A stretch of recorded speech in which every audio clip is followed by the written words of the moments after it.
and get the meeting started by recognizing young Scout Gavin Newsom to the microphone. Newsom? Excuse me. No, Excuse not me. Gavin Newsom. Gavin Newsom. Whoa, that was a slip. Wow. Flew in I've from been watching too much YouTube. Gavin Barr to the microphone to lead us in the Pledge of Allegiance. Please follow me in the Pledge of Allegiance. I pledge allegiance and One nation, under God, indivisible, with liberty and justice for all.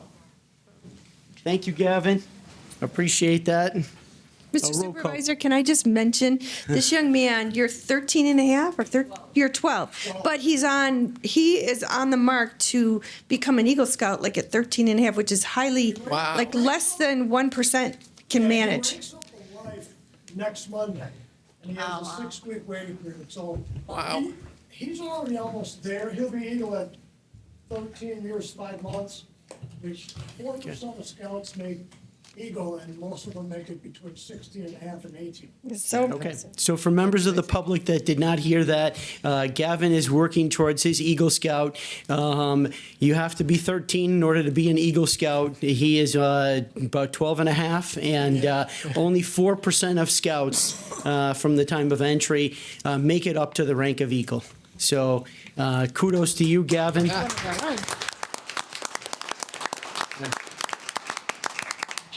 All right. Roll call, please, Ms. Meltzer. Thank you. Trustee Wade. Here. Trustee Matuzak. Here. Trustee Kress. Present. Supervisor Gillahan. Here. Trustee King. Present. Treasurer Aiello. Present. Clerk Meltzer here. Okay. Next item is a approval of the agenda as presented. A total of 18 items, one of which is closed session, and we will be coming out to render a decision on that closed session item. Also move approval. Support. Okay. Moved and supported. Discussion? Seeing none? A roll call, please. Treasurer Aiello. Yes. Trustee Matuzak. Yes. Trustee Wade. Yes. Trustee Kress. Yes. Supervisor Gillahan. Yes. Trustee King. Yes. Clerk Meltzer, yes. Motion passes. Okay. Item number one, the consent agenda, total of 5 items. Sorry, words got lost there. I make a motion to approve the consent agenda as presented. I'll second that. Okay, moved and supported. Discussion on the consent agenda? Well, roll call, please, Ms. Meltzer. Trustee Matuzak. Yes. Treasurer Aiello. Yes. Trustee Wade. Yes. Trustee Kress. Yes. Supervisor Gillahan. Yes. Trustee King. Yes. Clerk Meltzer, yes. Motion passes. Item number 2, request for approval of the 2026 tax collection agreements. Dear honored board members, per MCL 211.43, parent 4 and parent 12 of the General Property Tax Act and MCL 380.1612 of the revised school code, school districts have the option of contracting with local communities for the collection of school taxes. Under these agreements, a per parcel fee is negotiated. The township collects school taxes on the summer bill and then distributes the dollars bi-monthly as they are paid. Clinton Township has traditionally performed this function and is pleased to do so for several reasons. The Clinton Township Treasurer's Office is already statutorily obligated to collect summer taxes on behalf of other taxing authorities. Clinton Township residents then receive only one summer bill rather than multiple bills from various taxing authorities. Schools can be assured that they are receiving their dollars in an efficient manner and at fair cost by an organization committed to meeting all of the statutory requirements. As a local community, we recognize that healthy schools are essential to the future of Clinton Township, the region, and all the state of Michigan. The per parcel fee negotiated for the 2026 tax year is $4. The Treasurer's Office has negotiated these agreements, and all of them have been signed by the school districts, the local school districts. I am requesting board authorization to approve the 2026 tax collection and distribution agreements with Chippewa Valley Schools, Clintondale Community Schools, Fraser Schools, Lance Cruz Public Schools, Mount Clemens Community Schools, Macomb Community College, Macomb Intermediate School District, and Mount Clemens Public Library. Respectfully, Dr. Mike Aiello, Treasurer.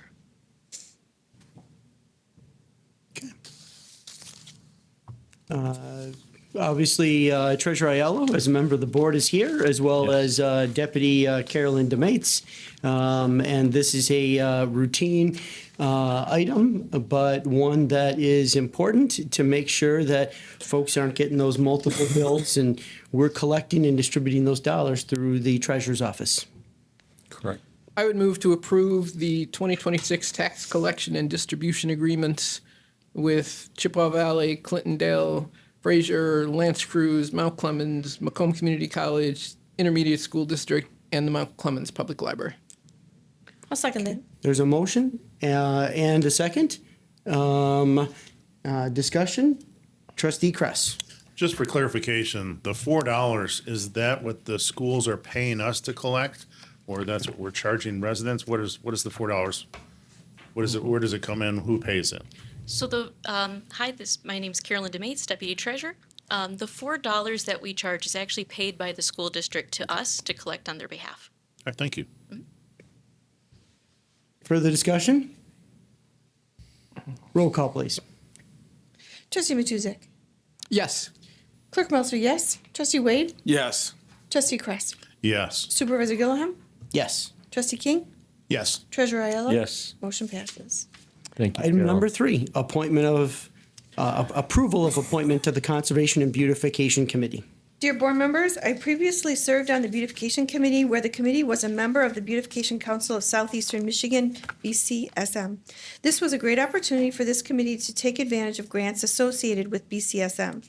With both my interest and experience applying for and obtaining grants, I respectfully request to be added to the Conservation Beautification Committee to participate in all the committee presently does, as well as seek out and secure grants to help with overall beautification of Clinton Township. Thank you for your attention to this matter. Sincerely, Kim Meltzer, Clinton Township Clerk. I'll make a motion to approve. Support. Motion and support. Any further discussion? Trustee Matuzak. I'm very happy that Clerk Meltzer wants to get on this committee. I am currently on this committee. I am finding myself to be not a good committee member. I'm missing lots of meetings because I have a conflict, and I'm feeling somewhat overwhelmed. So I actually would like to submit my letter of resignation from the Conservation Committee. I didn't write a letter about that, but I'm just not. Suffices I don't to like to take on responsibilities that I can't do well, and this one is the one that's getting pushed off to the side. That suffices, I believe. You don't have to submit a letter. Okay. As committee chair, I accept your resignation and appreciate your service and your hard work that you've. And I still had look at this forward point. to planting the flower pots and digging the holes for the trees and all that sort of stuff. So Absolutely. Yeah, so as the former chair of the Conservation Committee, I can tell you it's a committee that actually goes out in the community, gets their hands dirty, and actually participates in making improvements within the community. So whether it's planting flowers, whether it's distributing flower pots on Gratiot, whether it's trees in parks, those types of activities, we commend the work that those committees that the members of that committee does, and under the leadership of Trustee King. Thank you, Paul. So we have a motion and support. Any further discussion? Roll call, please. Treasurer Aiello. Yes. Trustee King. Yes. Trustee Wade. Yes. Trustee Matuzak. yes, Trustee Kress. Yes. Supervisor Gilliam. Yes. Clerk Meltzer, yes. Motion passes. Okay. Item number 4, public hearing, 2026 sidewalk repair and replacement program. Dear members of the board, the Department of Public Services has conducted sidewalk inspections in the area previously identified for the 2026 sidewalk repair and replacement program. These inspections identified specific sections of sidewalk that require repair or replacement to address safety concerns and maintain compliance with accessibility standards. At the previous Board of Trustees meeting, the board approved scheduling a public hearing for the 2026 sidewalk repair and replacement program, and notices were mailed to affected property owners in accordance with township ordinances. This item appears on tonight's agenda as a scheduled public hearing, allowing affected property owners and other interested parties to be heard regarding the necessity of the proposed sidewalk repairs and replacements. Following the public hearing and consideration of public comment, staff requests that the board make a recommendation to order sidewalk repairs for the identified area and proceed with implementation of the 2026 sidewalk repair and replacement program in accordance with township ordinance. Sincerely, Brett Middlestead, Assistant Project Manager with the Department of Public Services.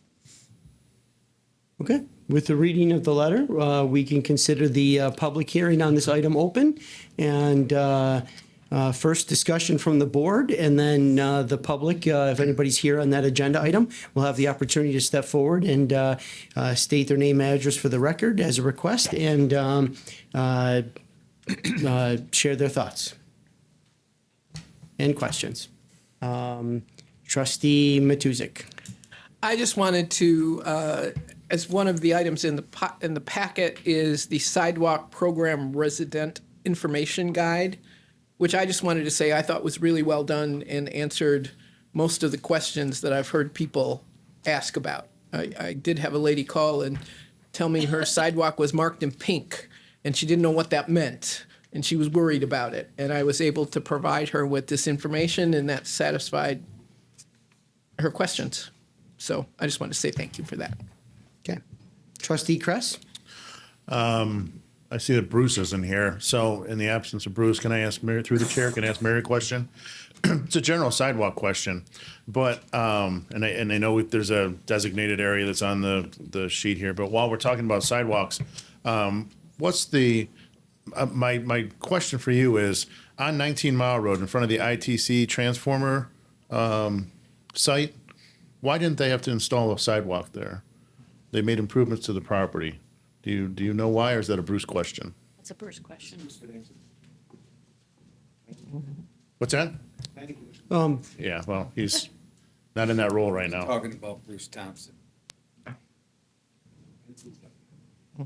Okay, thank you. I'll give Bruce an email. Thank you. I think that's appropriate, given the fact that it's not necessarily related to this agenda item. That's but exactly what I said when I Tangentially, started. yep. Yeah. So, further discussion?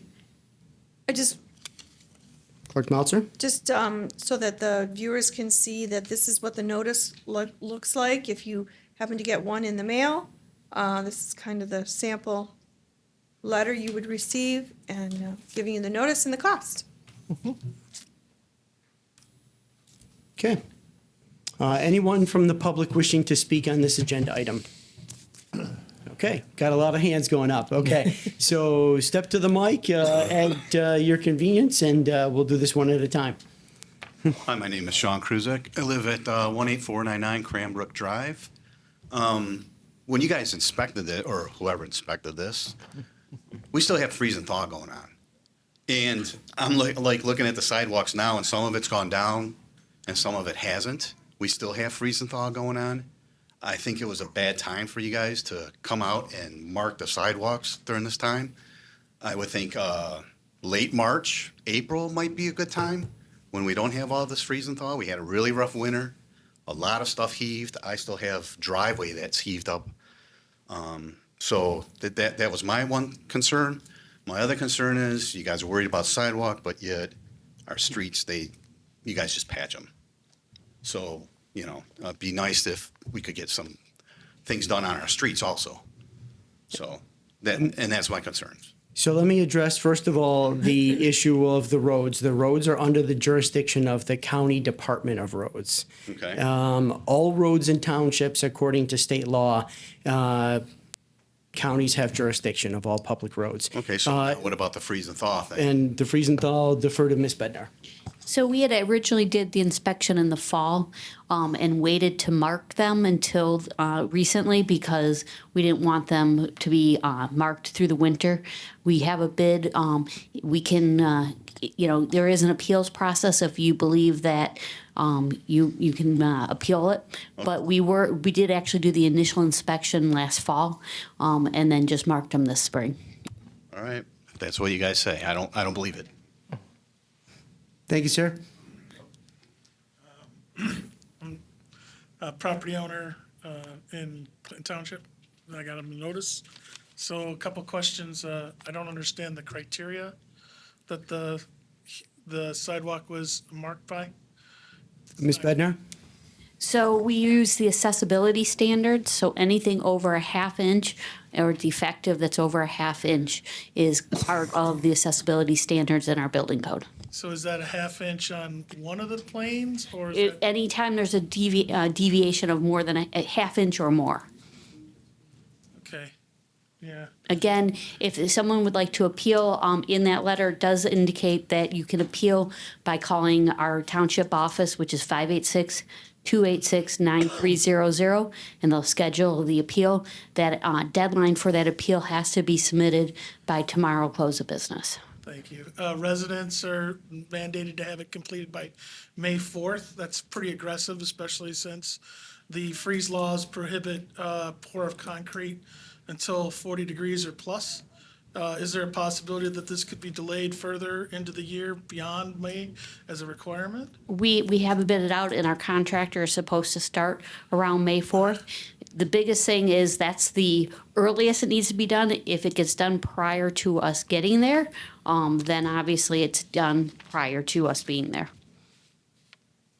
But when is the contractor supposed to be completed by? He's supposed to be starting around the beginning of May, Beginning of after May 4th. So he's supposed to be done before May 4th? No, he's supposed to start at May 4th or after. Homeowner is liable to have their end completed before May. If you would like to complete it on your own, or you can have the contractor do it after that. So, but it's not clear in the documentation. It says that the homeowner has to be completed before May 4th. If you would like to complete it at your without this contract, you Correct. can do it yourself. You can do it before May 4th. Otherwise, the contractor will come in and take care of it when he goes by your home. But the freeze laws prohibit. The freeze laws will be off before May 4th. I understand that, but I guess I think that the time could be expanded beyond May 4th to accommodate. Again, if you'd like to appeal that, you can bring that to the appeals Thank committee. you. I have no voice. I just have a question for my Sadie Simpson, 42039 Merrimack Circle. Are we allowed to level it out?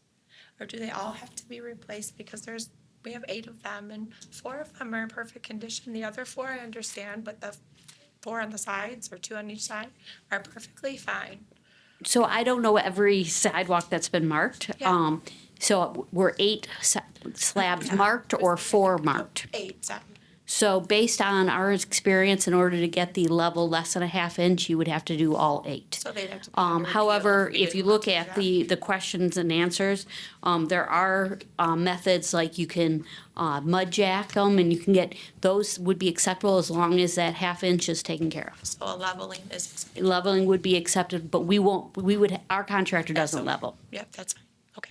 That's it. Hi, Rob Shiner. I'm on Huntington Court. My first thought is, you sprung this on all the people in Clinton We pull the Township. mic up a little bit. You sprung this on all the people in Clinton Township very, very quickly. Unless you sent something out that we did not get. I don't remember seeing anything. I could be wrong. My wife tells me that all the time. However, we didn't get anything in the mail saying that this were going to be done. All of a sudden, we just saw the pink, great color X's all over the sidewalk. I have 13, by the way. And the cost of that from the township was, I think, $4,500. I believe that's going to be much higher than $4,500. I did ask about the appeal, and I do have the appeal with me. Do I need to put that in the mail, or do I need to drop it off at the office?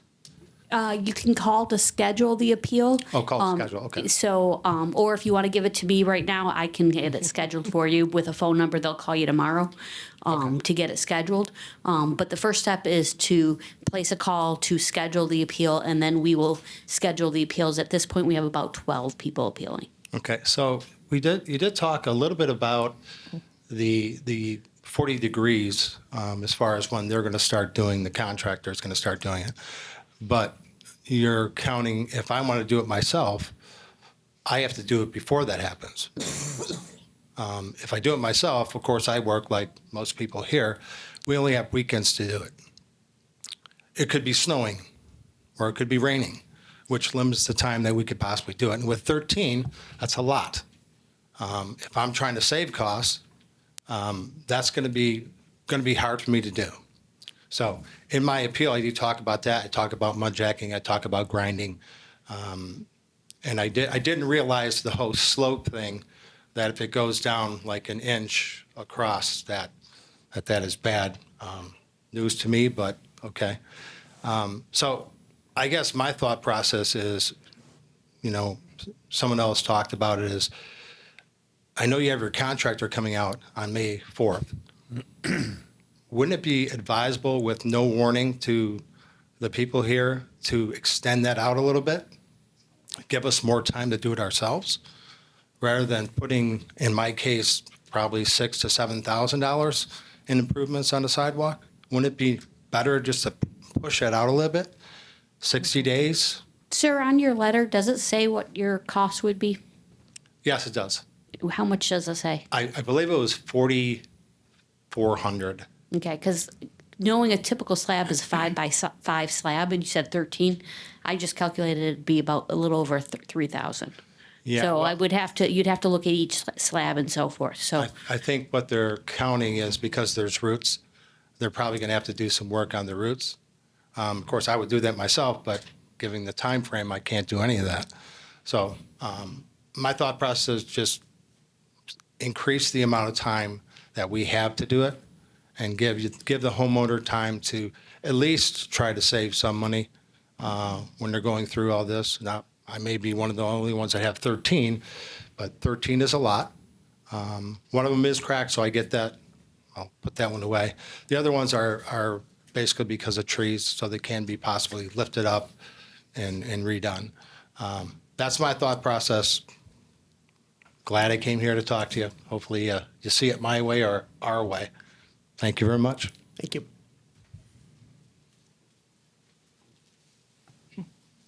Good evening. John Weber, 41951 Brandywine Drive.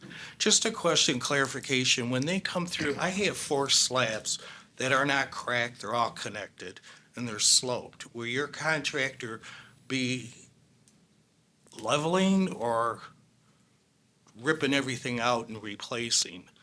What's the process going to be? our contractor will be ripping everything out.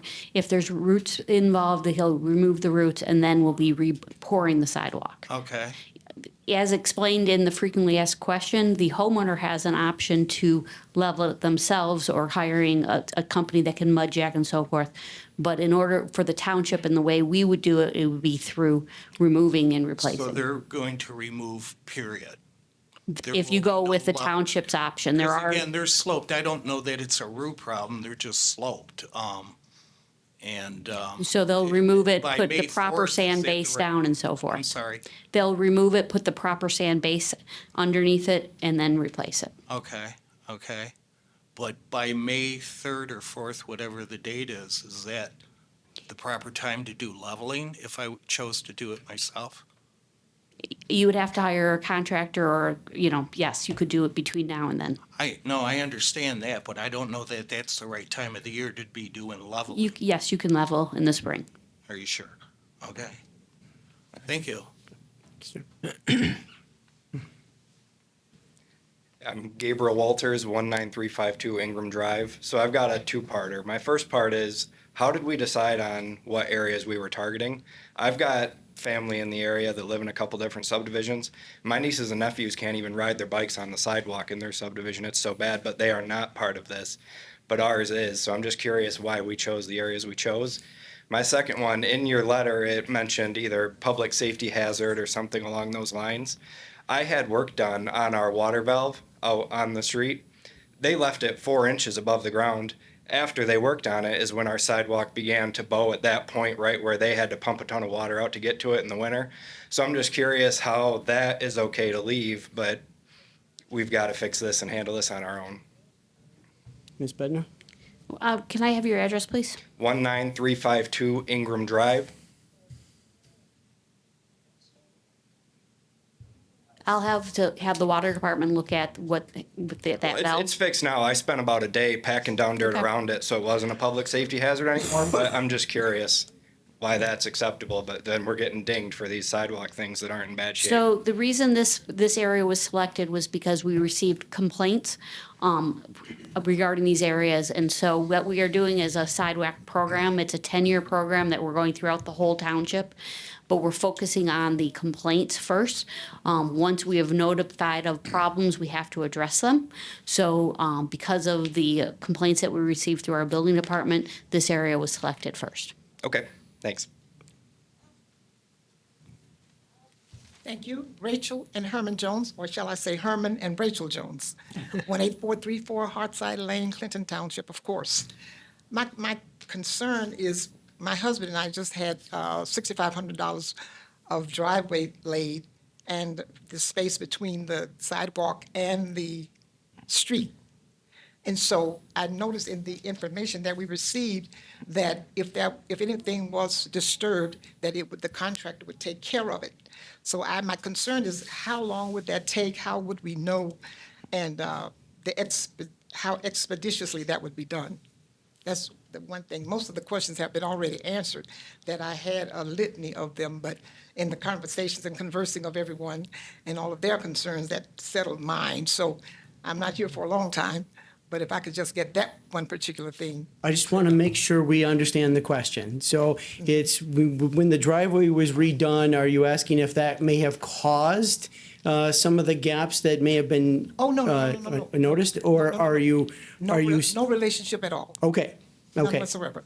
So the sidewalks that were marked, are they adjacent to the driveway? We only have one, and it's Okay. just right. It's right at the driveway. Ms. Bednar? So the sidewalk that is marked will be addressed, the contractor is supposed to start May 4th and after. So he'll start in one portion and move on type idea. Typically, he's in an area for a week or two, but it really, depends on his schedule and how his crews are gonna be working. This contract, isn't supposed to supposed to be done hopefully by weather dependent and so forth by the beginning of the summer / midsummer. Okay. But if it is been removed and it will be properly barricaded and so forth Yeah, for I was safety just reasons. concerned about that because sometimes, when contractors come out and do service, and they say they promise that they're going to come back and take care of that, and I can understand that we're not the only homeowners. It's just one house, but they have a lot of others to do. But I just want to make sure that we're not going to be waiting like somewhere down the road, or if because this is just if anything were to take place. So restoration sometimes takes more time because you don't want to be planting grass seed in the heat of the summer type idea. Right. But on all these projects, it's a township project, there will be a township inspector out there. And so when they're out doing your site, that would be a good question to ask them at the time because they'll be able to give you a better feeling based on the weather and the timing of when they got to your home. Sounds wonderful. Thank you so much. Good to see you, Mrs. Jones. How are you? Good. You look great. Hi, we just recently moved in, and I only found out about this through our neighbor. We have 14 X's on our sidewalk, and so I was wondering what they were about. But we didn't get any of the paperwork. So I don't know where I go to get, all of that. We didn't receive it. If you can give me your address, I can make sure you get it. 41885, I don't even know how to say our road, Coulon. Coulon? Yeah, there you go. Okay. I believe, anyone that sidewalk was marked was supposed to get it, and it was sent in U.S. mail. Okay. It was sent out on March 2nd. Okay. So you should have received it. But we can, if you want, you can also, I can give you my card. You can call our office in the morning, and we can make sure we can email you the copy. Okay. And also, I don't That know might if be it was easier than going snail mail. I don't know if it was answered in that packet. But if we aren't able to get our own contractor and we use your contractor? Is that like billed through our taxes, or how do we, what's that? So what would happen is you have an option of paying it up front, or you're able to put it on your taxes for 5 years. And then it's spread on the taxes for those 5 years. I'll give you my card. The phone number is right on here. Call in the morning and explain you didn't get a packet, and it's probably easier for them to email it to you. Okay, sounds great. I appreciate it. Thank you. Yes, I know, it's the old one.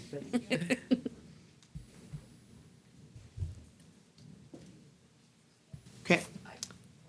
Any further members of the public?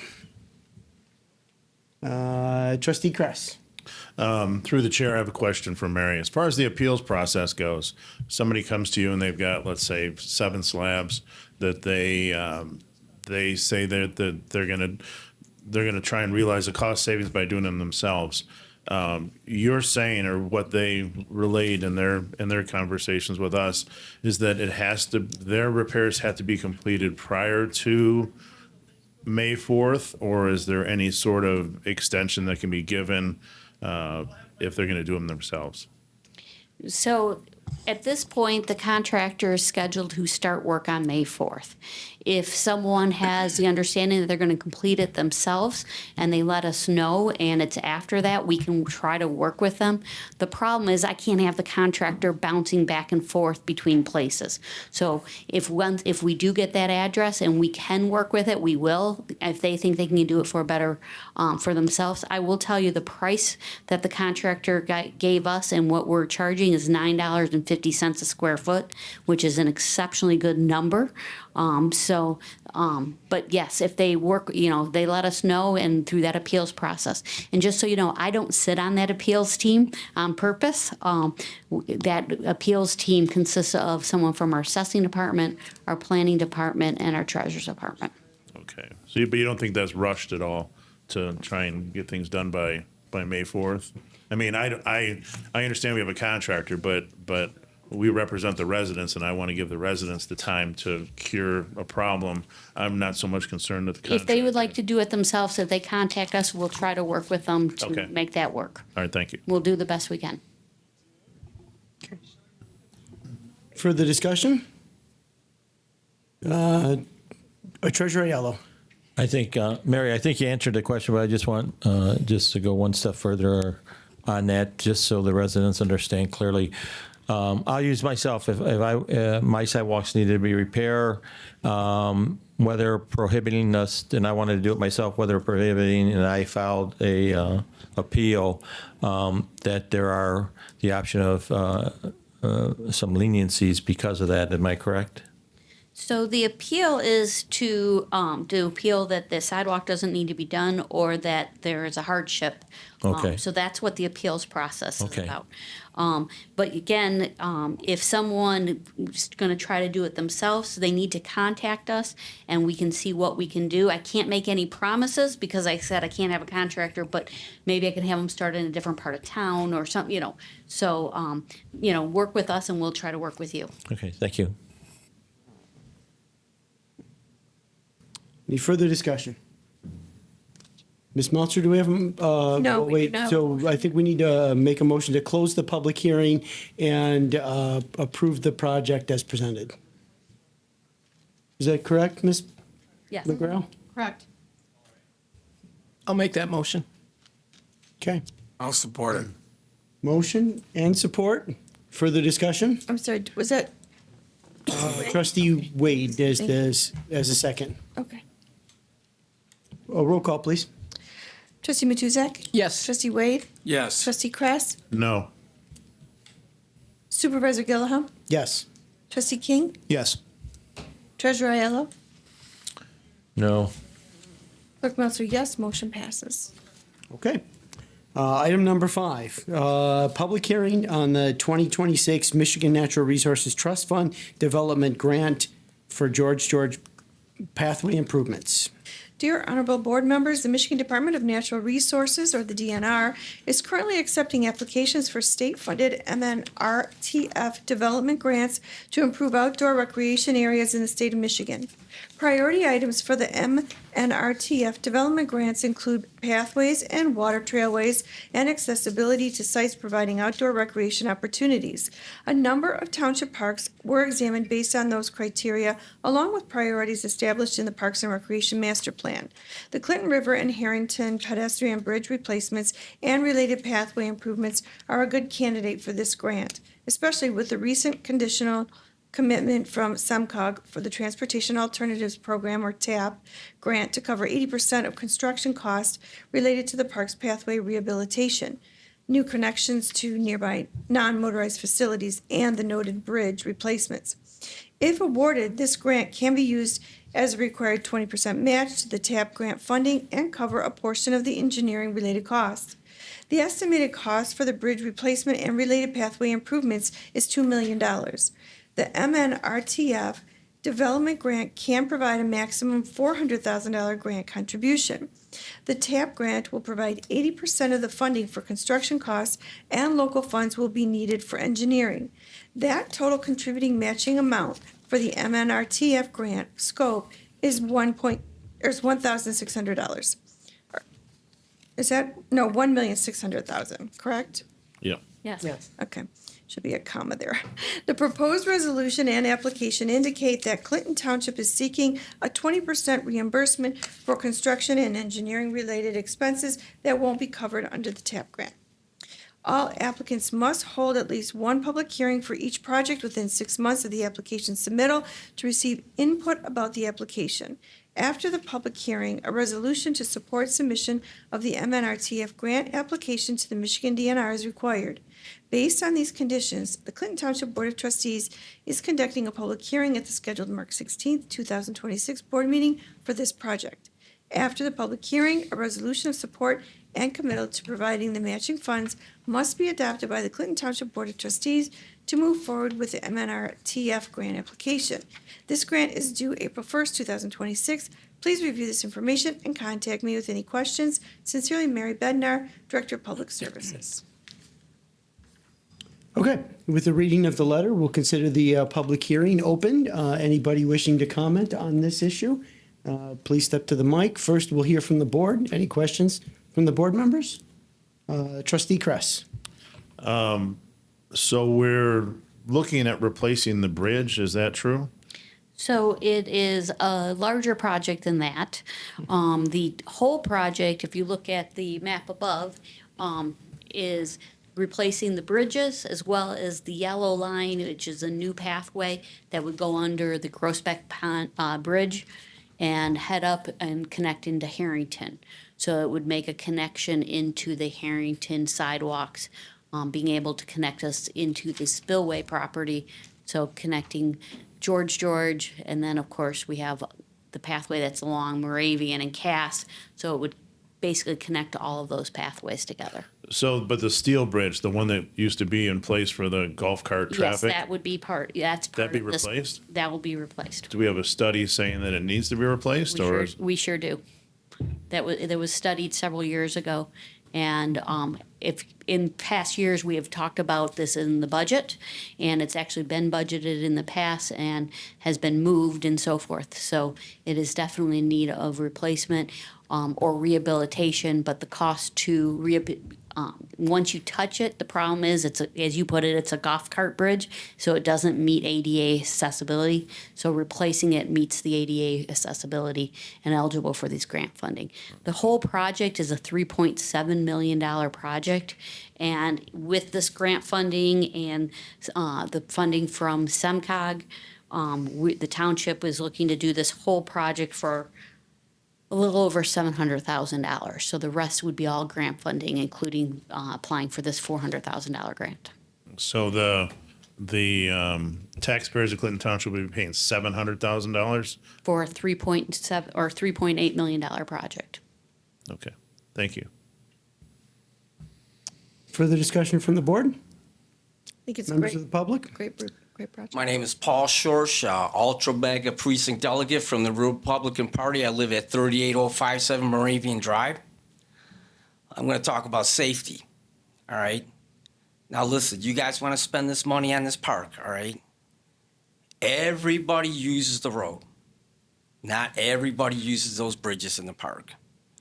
I suggest you save every penny you got and fix Moravian, because the state of Michigan has failed us miserably.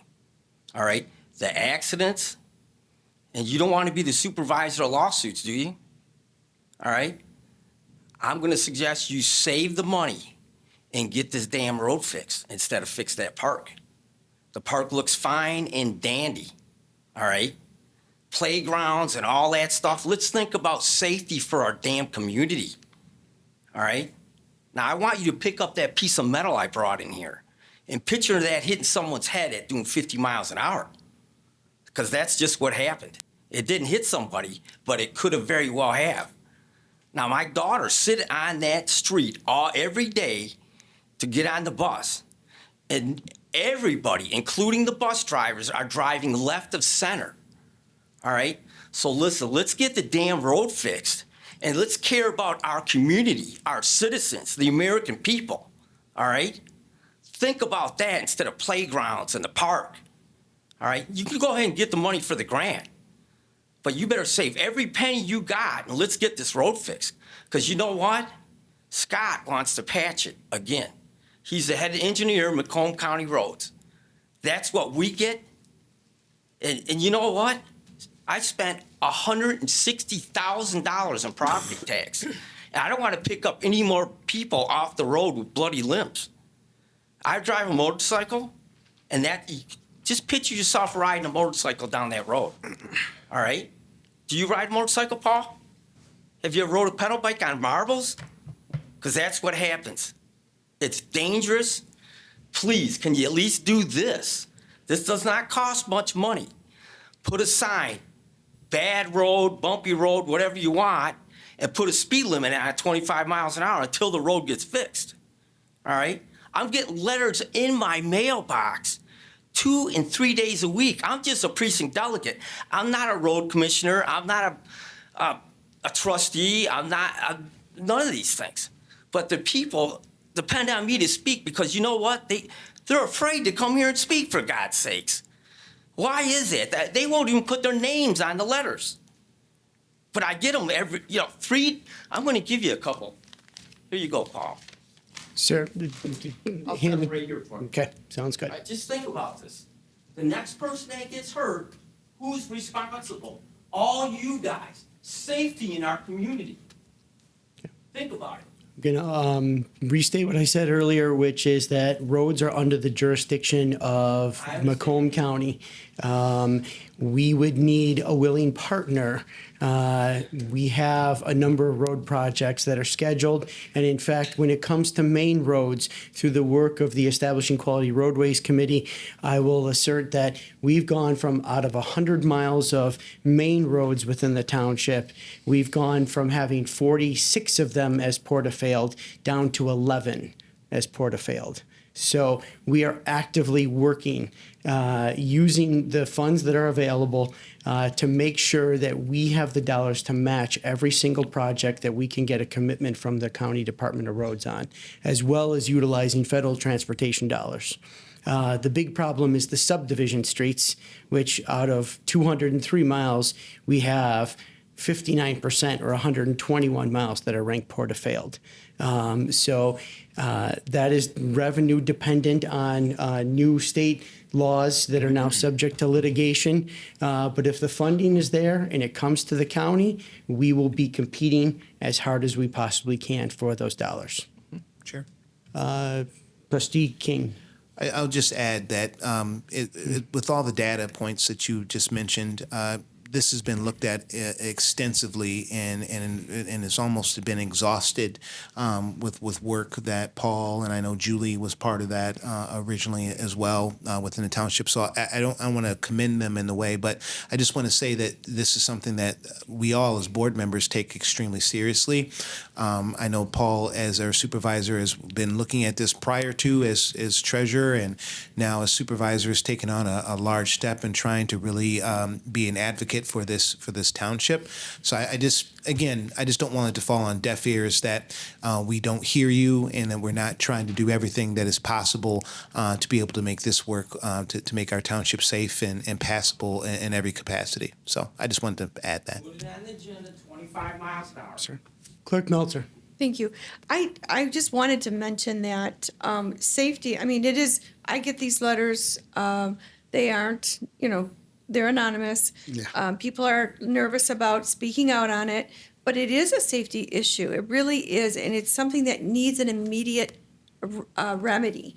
So if we cannot get the road, the Macomb County Road Department to prioritize this maintenance, this recommendation that the resident's making is not a bad one. I think at least he's trying to say this is the solution is the safety. We may not be able to get the road fixed as quickly as he would like, but can we do that? Could we contact the road commission and ask to change the speed limit along there so that, because I will tell you, he's 100% right. You cannot drive down that lane. You have to go in the middle of the road, crossing over the center of the road and hoping, that you get back in the lane in time when there's oncoming traffic. So it is an immediate issue of safety.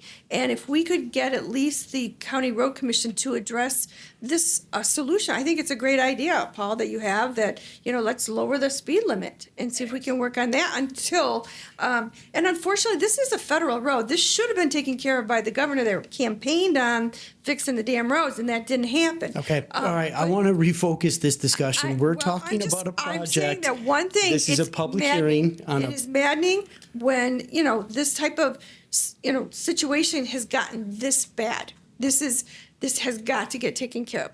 We can't get any legs, it seems, to getting it moved up, done quicker. But if we could lower the speed limit, I think that might save lives and I mean, I don't like driving 25 miles an hour down Moravian, but again, it's not safe there. It your really- comments are noted, Thank you. Clerk Meltzer. Sam sir. Bushel, 18546 Wayland Drive. I'll get back to sidewalks.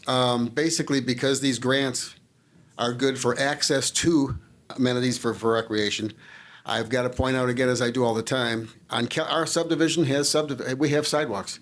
We cannot get to it. We don't have any parks. There's not one township park in the southwest quadrant of the township. There are bike trails out there, but we can't get to them either. Could we? I see all this yellow and red on Groesbeck for pathway. Can we please get sidewalks there again to access the whole? There's several subdivisions that could have access to the bike trails.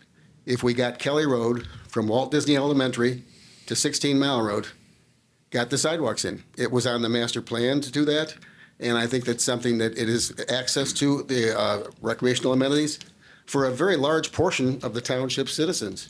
And I can't imagine up in that area, there's an awful lot of bike trails and they're awfully nice and the citizens have it. But in the southwest quadrant of this township, there are no amenities from the township, and I think we need them sidewalks because there's none on Groesbeck, there's none on Kelly, there's none on Garfield. It's a matter of we need them to get to we can't get to any of them, and we have sidewalks. We have nice roads too. Thank you. Further public comment? It's a good idea. We close public comment. Back to the board. Trustee Kress. Okay. I want to make sure that this goes on the record that we don't own George Park. And here we are going to spend another ridiculous amount of money on an amenity for the condominiums. If we had title to the property and it was our park, and we just spent $300,000 plus to fix a fountain or a pool or something like that we don't own, and now we're looking to make improvements on a piece of property that we don't own. If the property was titled to us, then I could possibly justify it to the constituents. But if we don't own the park and we don't own the real estate, I don't see spending taxpayer money on something that we don't own. Thank you. Ms. Bednar, to the nature of the park, we have a lease agreement, is my understanding, and we have responsibility for maintaining the trail system within the park as well as the park itself. Correct. Okay. Trail connectivity, this is part of the county master plan for interconnectedness with County as well as the state is trying to interconnect pathways. which is why they're stepping up with resources so that we can get what did you say? $3.8 million. $3.8 million for a $700,000 commitment of the township. Assuming we get the grants. Exactly. Okay. Any further discussion? Trustee Wade? I'm kind of veering off the issue here, but could we make part of our vote on this to send a letter to the road commission requesting a traffic study on Moravian with the hopes of temporarily reducing the speed until which time the road gets fixed? I think that would. I don't believe that we have a motion on the floor, but at this point, we're in the public hearing. So the next agenda item is where we'll need a motion on this item. Okay. So, any further comments from the public? Yep. We don't have to be so formal. Just step on up to the mic and, share your thoughts with us. Okay. Leonella Weir, 35695 Blairmore. Well, good luck with the people going 25 because downwards 35, they go 50. So I don't think it'll help. But good luck. Thank you, ma'am. I might be wrong, but George, there's two parks there. We own one. I think where the houses are, that's another park. It's a lease, 100-year lease. We don't own that. And the bridge, I cross that bridge, I walk my dog across that bridge every day. Just needs to be replanked. That's it. You got two other bridges back in the back, way in the back. That's it. It's George's in another park. There's two parks there. Yeah, Woody Park or something like that. Yeah. Yeah. Woody Park, we don't own. Yeah, right on the banks of the Clinton Township. Just want to let you guys know that. I know it's been stated by Ms. Bednar, but I think it's important in light of the comment to restate that the bridge currently does not comply with ADA standards because of the slope of the bridge. Is that correct, Ms. Bednar? Correct. It was originally installed as a golf cart bridge, and so it does not meet the standards for the ADA accessibilities. So in order to do any work on that bridge, we would need to bring it up to accessibility standards. Okay. Any further discussion on this item? I have one. Treasurer Aiello. I'd like to address this question to our township attorney. Currently, are we exposed to liability right now, way the bridge and everything is over there? Well, I mean, I'm certainly not going to go on public record admitting to what liability we may or may not have, but, I rely on Ms. Bednar. Ms. McGraw, we probably should speak into the mic. Apologize. I rely on Ms. Bednar. She's telling me if it's in the condition. I mean, I know you have a lot of homecoming attendees that go there to take pictures, prom pictures. I see kids on there all the time, standing there posing for pictures. I mean, we do have governmental immunity and we have, insurance, but I certainly would hate to see some 16-year-old fall if that bridge were to collapse during homecoming. So if I can clarify, the bridge is not going to collapse. It does not meet ADA current standards. However, you don't have to bring things up to standard until you actually make renovations, then you have to bring it up to standard. So because of needing to replank it and to do some of the other work that's needed to the structure itself, that's why we need to bring it up to standard. So we don't have a liability, but as we move forward, and in order to get grant funding, you have to bring it up to the standard. So to get that $2.8 million, I have to bring it up to standard. Otherwise, I won't be able to get that money. Thank you for the explanation. Okay. Any further discussion on the item? We'll need a motion to close the public hearing. I'll make a motion to receive and file a letter dated March 12th from the Director of Public Services and close the public hearing on the MNRTF grant application for the George Park Pathway Improvement Project. I'll second that. And there's a second by Treasurer Aiello. Any further discussion? Roll call, please. Clerk Meltzer, yes. Treasurer Aiello? Yes. Trustee Wade? No. Trustee Matuzak? Yes. Trustee Kress? No. Supervisor Gilliam? Yes. Trustee King? Yes. Motion passes. Okay. That brings us to item number 6, resolution to authorize Clinton Township matching funds for Michigan Natural Resources Trust Fund developmental grant application for George Park Pathway improvements. Whereas the Charter Township of Clinton supports the submission of an application titled George Park Pathway Bridge Replacements, TF 26-0103, to the Michigan Natural Resources Trust Fund for development of property located on parcel 16-11-15-176-012 at George Park. And whereas the proposed application is supported by the community's 5-year approved park and recreation plan. And whereas the Charter Township of Clinton is hereby making a financial commitment to the project in the amount of $1.6 million in matching funds from conditionally committed SEMCOG Transportation Alternative Program, grant funding for construction-related expenses, and local general fund monies for engineering-related expenses. And now therefore be it resolved that the Charter Township of Clinton hereby authorizes submission of a Michigan National Resources Trust Fund grant application for $400,000, and further resolves to make available its financial obligation of $1.6 million, or 80% of a total of $2 million project cost from the 2027 to 2029 fiscal years. Okay. So I want to address the issue that was brought up by Trustee Wade in terms of sort of approving a grant application and then a side issue of contacting the Department of Roads on a speed limit on a roadway. I see those as non-germane issues or non-connected issues to each other. So I think the best thing to do is to have a clean motion that says approve, vote in favor, vote against. But in terms of communicating with the County Department of Roads, I can tell you that we do that very often. We've tried to secure federal money for this project. I can tell you that it's on the list, but it is a little bit further down the list.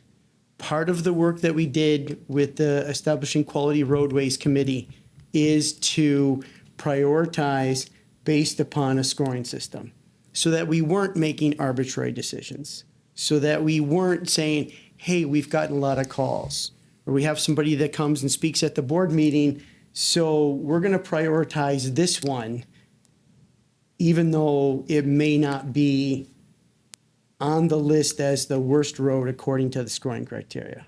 The scoring criteria includes things like traffic counts, things like the condition of the road, so condition, Ms. Bednar, help me out here. So condition of the road, the traffic counts, crash data, as well as a equity formula, flood risk, things of that nature. All of those have been factored into the scoring matrix. So when we think about what is the most important road, one of the things that we can often hear is the most important road is my road. But the reality is we wanted to get away from that as a method or a criteria for making these decisions so that they're not arbitrary, so that they are done according to a system. And so I think it's in the township's best interest to continue to adhere to that process, to continue to advocate according to the criteria that the board approved, and to commit to asking these questions of the Department of Road, who ultimately has jurisdiction. So with that, I think we do need a motion, but we'll continue with discussion. Trustee Wade and then Trustee Kress. Real quick, I just want to clarify. I know you're very passionate about the roads. I respect all the work you've done. And I'm not saying for one person to jump ahead of the list because somebody came to a meeting and complained. That's totally not what I said. No, the only thing I was wasn't putting words in your mouth. Okay, let me finish. Okay. The only thing I was asking was to have them go out, do a traffic study. They do them all the time. and they might reconsider to temporarily lower the speed limit. I listened to Miss Meltzer. She drives that road numerous times a day. So, and I'm listening to Paul. And so it's not just one person. I've heard it from other people. So I'm not asking you to shuffle the deck or anything else. I appreciate the work you do. I really do. It's one thing you're very emphatic about, and I respect that. All I'm asking is maybe if they could go out there and just take a second look at it temporarily, why this condition exists. I'm sure that Ms. Bednar and I, the deputy supervisor, who meets with the Department of Roads on a frequent basis, can add that item to the list. I've already noted that. Real quick, I'm not sure if our microphones are working or if people need to speak into the microphones. Speak into them. They're working. So make sure you speak into them so that everyone can hear it, as well as cable TV. Miss Trustee Kress and then Trustee Matuzek. Through the chair to the attorney, as a township, do we have the authority to close a road to local traffic only? No, that would be under the jurisdiction of the County of Macomb and the Road Commission. Okay. The Department of Roads. Department of Roads, I apologize. I'm showing my age. Trustee Matuzek. Mr. Supervisor, discussion about Moravian and speed limits and all of that is not germane to the item we are talking about on the agenda. I have complete confidence that you and the team will bring up with the Department of Roads lowering the speed limit, doing the traffic study, doing all of that, but it is not related to submitting a grant. So I make the motion that we submit for this grant to repair the bridges and the trails. And to adopt the resolution of authorization. Yes, whatever second the that motion. proper words are. Okay. I'll second that motion. Moved and supported. Any further discussion? Roll call, please. Trustee Matuzak? Yes. Clerk Meltzer, yes. Trustee Wade? Yes. Trustee Kress? No. Supervisor Gilliam? Yes. Trustee King? Yes. Treasurer Aiello? Yes. Motion passes. Okay. Item number 7, approval of the 2026-27 township budget. As folks know, this was discussed at the last meeting, presented, and both our director and assistant director, Mary Hine and Jessica Leha, are in attendance if there are questions related to the budget. Do you want me to read this letter? Okay, very good. Dear members of the board, the proposed 2026-27 budget was presented at the March 2nd, 2026 board meeting. Since that time, we have incorporated the following change into the budget. Amended the 2026-27 supervisor's department budget in the general fund to reflect the elimination of an office clerk 2 position and the creation of a senior staff secretary position as approved at the March 2nd, 2026 board meeting. The effect of this change is an increase in general fund expenditures of $3,660. At this time, we are requesting the board adopt the requested 3/31/2027 budget with the above referenced change and including the proposal for additional contributions to police and fire pension system, the retiree health care trust, and the MERS pension system, as well as adopting the estimated 3/31/2026 amended budget as presented. In addition, we are requesting the board approve the continuation of the contract with Richmond Lennox EMS for provision of smart busing services, including the allocation of $216,000 of federal year 2027 smart municipal and community credits, 100% of the smart specialized services credits, and $100,000 of unused prior year credits to Richmond Lennox EMS. Sincerely, Mary Hine, Finance Director. So Ms. Hine, anything to add? I wanted to address Ms. Township Trustee Kress's question last time about the clerk's budget and comparing it to the Macomb Township budget. I did take a look at it. Okay. And Macomb Township has their clerk's department broken out into 2 different departments. They have a clerk's department and an elections department. So you would have to add the 2 of them together and compare the numbers. That's one difference. You are also comparing the 26-27 budget for us to their 25-26 budget, which isn't comparable because the 26-27 budget has the governor's election in it, so the budget's going to be higher in a year that there's a larger election like that. Also, reimbursement of costs, those and any grant revenue gets recorded as a revenue, which is separate from what's in her budget. So you would have to net those reimbursements out of the cost to be able to compare the two. And the reimbursements that we received were greater than what Macomb Township received. Clinton Township processes passport applications and takes in about $100,000 of revenue every year, and that also is recorded as a revenue separate from the expenditures. They're not netted out in what you're looking at. So there's reasons like that it's very difficult to compare two different communities' budgets, which is why we really don't look at that, because you'd have to really get down to the nitty-gritty, to the specific line items to see what's included in each of the budgets to make sure that they're comparable. Well, I thank you very much for looking into that and giving an explanation. She didn't make it to the budget workshop, so I wasn't able to ask her, but thank you for taking the time to give a very concise answer. But I do have one more question for her. Trustee Kress. Where in the budget process do we start eliminating staff? Clinton Township is a mature community, and at one time we needed a huge building department to take care of new subdivisions and new condominiums and all that sort of thing. And as an aging, as often stated, we're 96% built. When do we examine reducing the size of the building department to reflect the maturity of the community?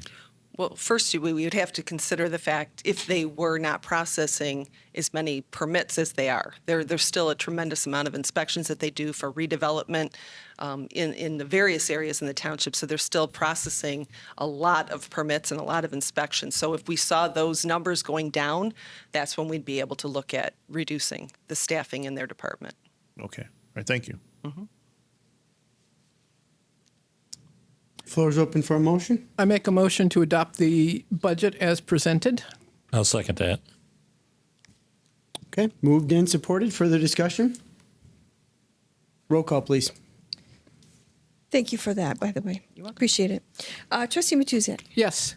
Treasurer Ayala. Yes. Trustee Wade. Yes. Trustee Kress. Yes. Supervisor Gillaham. Yes. Trustee King. Yes. Clerk Meltzer, yes. Motion passes. Thank you, Ms. Hine. Ms. Leha. Thank you. Item number 8, request for work scope change, 2025 sanitary sewer lead improvement program. Dear board members, the Clinton Township Department of Public Services, DPS, recently received an approved application from a resident at 22350 East Price Drive with a confirmed defective sewer lead meeting the income criteria for 100% coverage of costs for the 2025 sewer lead improvement program. Concurrently, the contractor, Body Construction Company, Inc., is completing the sewer lead tap repairs for the originally bid work as part of this project. Hang on one second. Which is covered with 100% grant funding. Since the applicant qualifies for full grant reimbursement and there are recent competitively bid prices for the similar scope of work, Clinton Township DPS and AEW have contacted the contractor to determine if they would be willing to perform this work based on the noted pricing criteria. We recently received confirmation from the contractor that they can hold a quoted bid price from a similar repaired sewer lead in this program with an additional mobilization cost. The additional construction-related cost associated with this work scope change is $14,906, or a 5.38% increase, resulting in a revised construction contract amount from $233,161 to $248,067. Since this is a work scope change, it is incumbent to notify the Township Board of these changes and get approval for this contract modification. Given these updated cost modifications, the total project budget will need to be amended from $277,299.46 to $294,933.26, as outlined in the attached breakdown memorandum. All costs for this work can be reimbursed through the Sanitary Sewer Lead Improvement Program funds. Based on the conditions noted above, we recommend that the Township Board approves this contract modification, approves the necessary budget amendment for the project as noted herein. AEW will be at the March 16, 2026 Township Board meeting to address any questions related to this proposed work scope change. Sincerely, Scott Chabot, Senior Project Manager with AEW. And just to clarify here, this is the use of grant, well, I shouldn't say grant, specific earmarked funds for sewer lead improvements. Is that correct? Correct. For residents. So this is a work scope change for residents who have a line that is particularly deeper than previous applications. No, that's the next one. This one is for a home that had applied for the grant program through the congressional direct spending that we received, and never got back with us to be able to get them basically into the program. When he saw that we were out doing his neighbors, he contacted us and said, why didn't you get, why am I not part of it type idea? I know I qualified. So we were able to ask the contractor to get, to TV it and to get a quote. The quote is comparable to the other 25 homes that we received. And so talking with our planning assistant director and so forth, we decided that it was best, the whole goal of the spending this funds is to get these sewer leads removed or to be repaired. So the idea was let's add this one to the contract. Thank you, Ms. Bednar. Yeah, I see that now. Less or greater than. Yep. So this one's the less than 14 feet. Questions? Trustee Kress. So the $233,000, that's the price for all 25 homes? No, this would be for, if you looked at the bid tab when we awarded it, it's for the the taps that are 14 feet or less. So 14 feet or less. So I'd have to refresh. Do you remember how many, Mr. Chabot? Oh, just the total number of homes that were for that one? Yeah, That's listed in the bid tabs. I'm looking. 7. Okay. And a question for either one of you. So this contractor is going to be in the area doing work, correct? They're doing the however many you just stated? Well, they're completed with the work. Okay, completed with the work. So they're completed. So mobilization costs. Can you explain to us what mobilization cost is and why we're paying for it? So I think, well, as part of the price because the area they were in primarily had a number of the tap repairs and it was built into their price. They've already done that work and have demobilized or left. And now they have to essentially go back by adding this.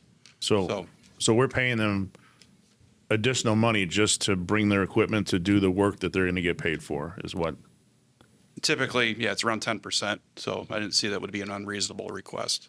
I think, I mean, no offense, please, I'm not directing this at you, but paying somebody to move their equipment to come make money is nonsensical, I believe. So, but thank you. I know it's nothing directed to you. It's just that paying a contractor to bring their equipment to come so they can charge us is ridiculous. And it may be industry practice, but it's still ridiculous. So, thank you.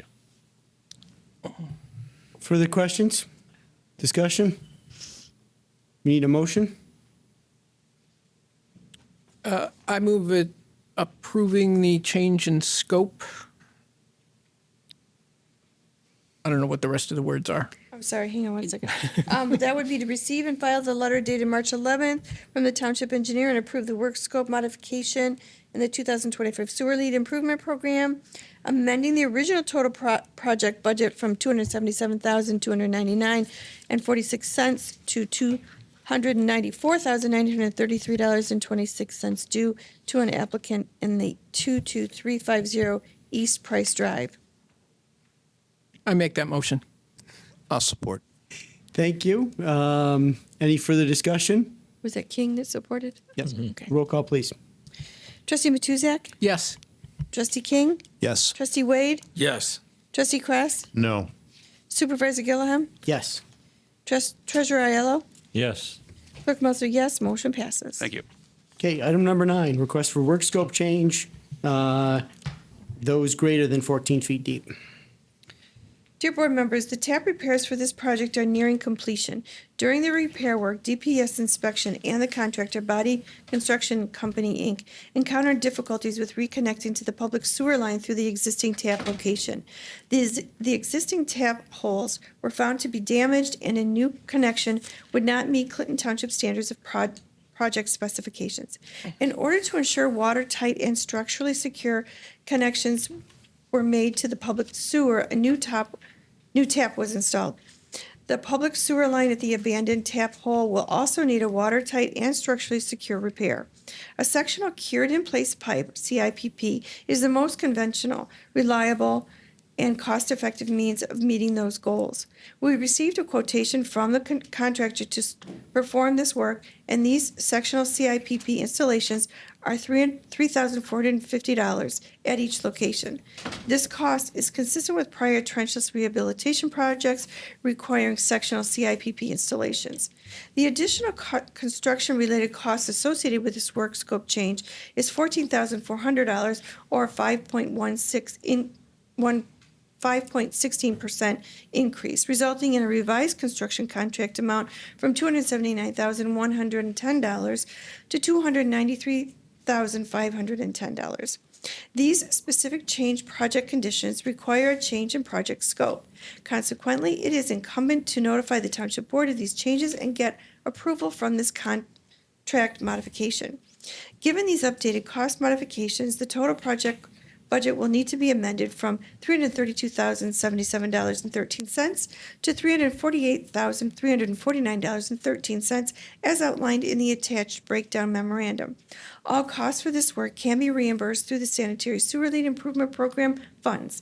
Based on the conditions noted above, we recommend that the Township Board approve the contract modification, approves the necessary budget amendment for the project as noted herein, and AEW will be at the March 16, 2026 Township Board meeting to address any questions related to this proposed work scope change. Sincerely, Scott Chabot, Senior Project Manager. Thank you, Ms. Meltzer. Questions from the board? From the public? Do we have a motion? I'll make a motion to approve as presented and receive and file the letter. I'll second that. Moved and supported. Roll call, please. Clerk Meltzer, yes. Treasurer Aiello? Yes. Trustee Wade? Yes. Trustee Matuzak? Yes. Trustee Cross? No. Supervisor Gilliam? Yes. Trustee King? Yes. Motion passes.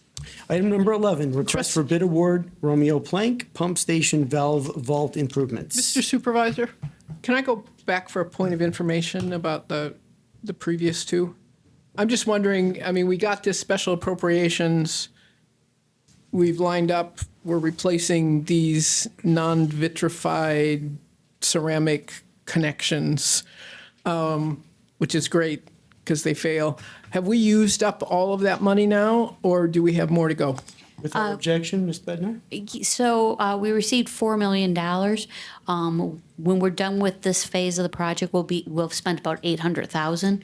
We're actually going to be sending out what we call phase 2. We'll be starting that around April 1st to get applications. With our goal is to be able to hopefully get the work done in the fall to keep it so that we're not trying to do it in the winter or early spring. Thank you. So anyone that may qualify, keep your eyes open. That will be going out for applications again on April 1st. If they have questions, they can reach my office at 586-286-9300, and our staff would be great and willing to help them get through the application process. Great. It's a great project. It's a great project, and after the first phase evaluation, phase will occur. But this is a ticking time bomb. It's the tip of the iceberg, and it's great that we have these dollars in the form of congressionally directed spending to help residents. Yep. So we are on, as a reminder, the Romeo Plank Pump Station valve vault improvements. Do we have a motion? No, we haven't. I haven't read this one yet. No, I think you did read that one. No, she didn't. No, read it. she didn't. She didn't read it yet. No, I interrupted her. We're on Sorry. number 10. Right, okay, got it, okay, yep. Shall I proceed? You ready? Please. Okay. Dear Board members, on March 4th, 2026, the Charter Township of Clinton's Clerk's Office received and processed a total of 4 bids for the above referenced project. Our office checked the tabulation of the bids processed, and the low bidder is L. D'Agostini and Sons, Inc. of Macomb Township, Michigan, in the bid total amount of $284,000. They also provided a total alternate bid amount of $21,500. A copy of the final bid tabulation is attached with this letter. The project consists of the replacement of aging 10-inch and 16-inch ductile iron piping, check valves, and valves in the existing Romeo Plank sanitary sewer pump station valve vault. A new safety hatch will also be installed on the valve vault, and a ladder repair at the Miller pump station is also part of the project scope. The alternate bid work includes asphalt, pavement rehabilitation around the pump station. Completion of this project meets the goal of replacing aging sewer pump station infrastructure in the township with adherence to the sanitary sewer asset management plan and previous recommendations from the SAW grant study. As a condition of the bid requirements, prospective bidders were required to be pre-qualified in pump station rehabilitation. L. D'Agostini and Sons, Inc. provided the necessary pre-qualification information to be considered for bid award.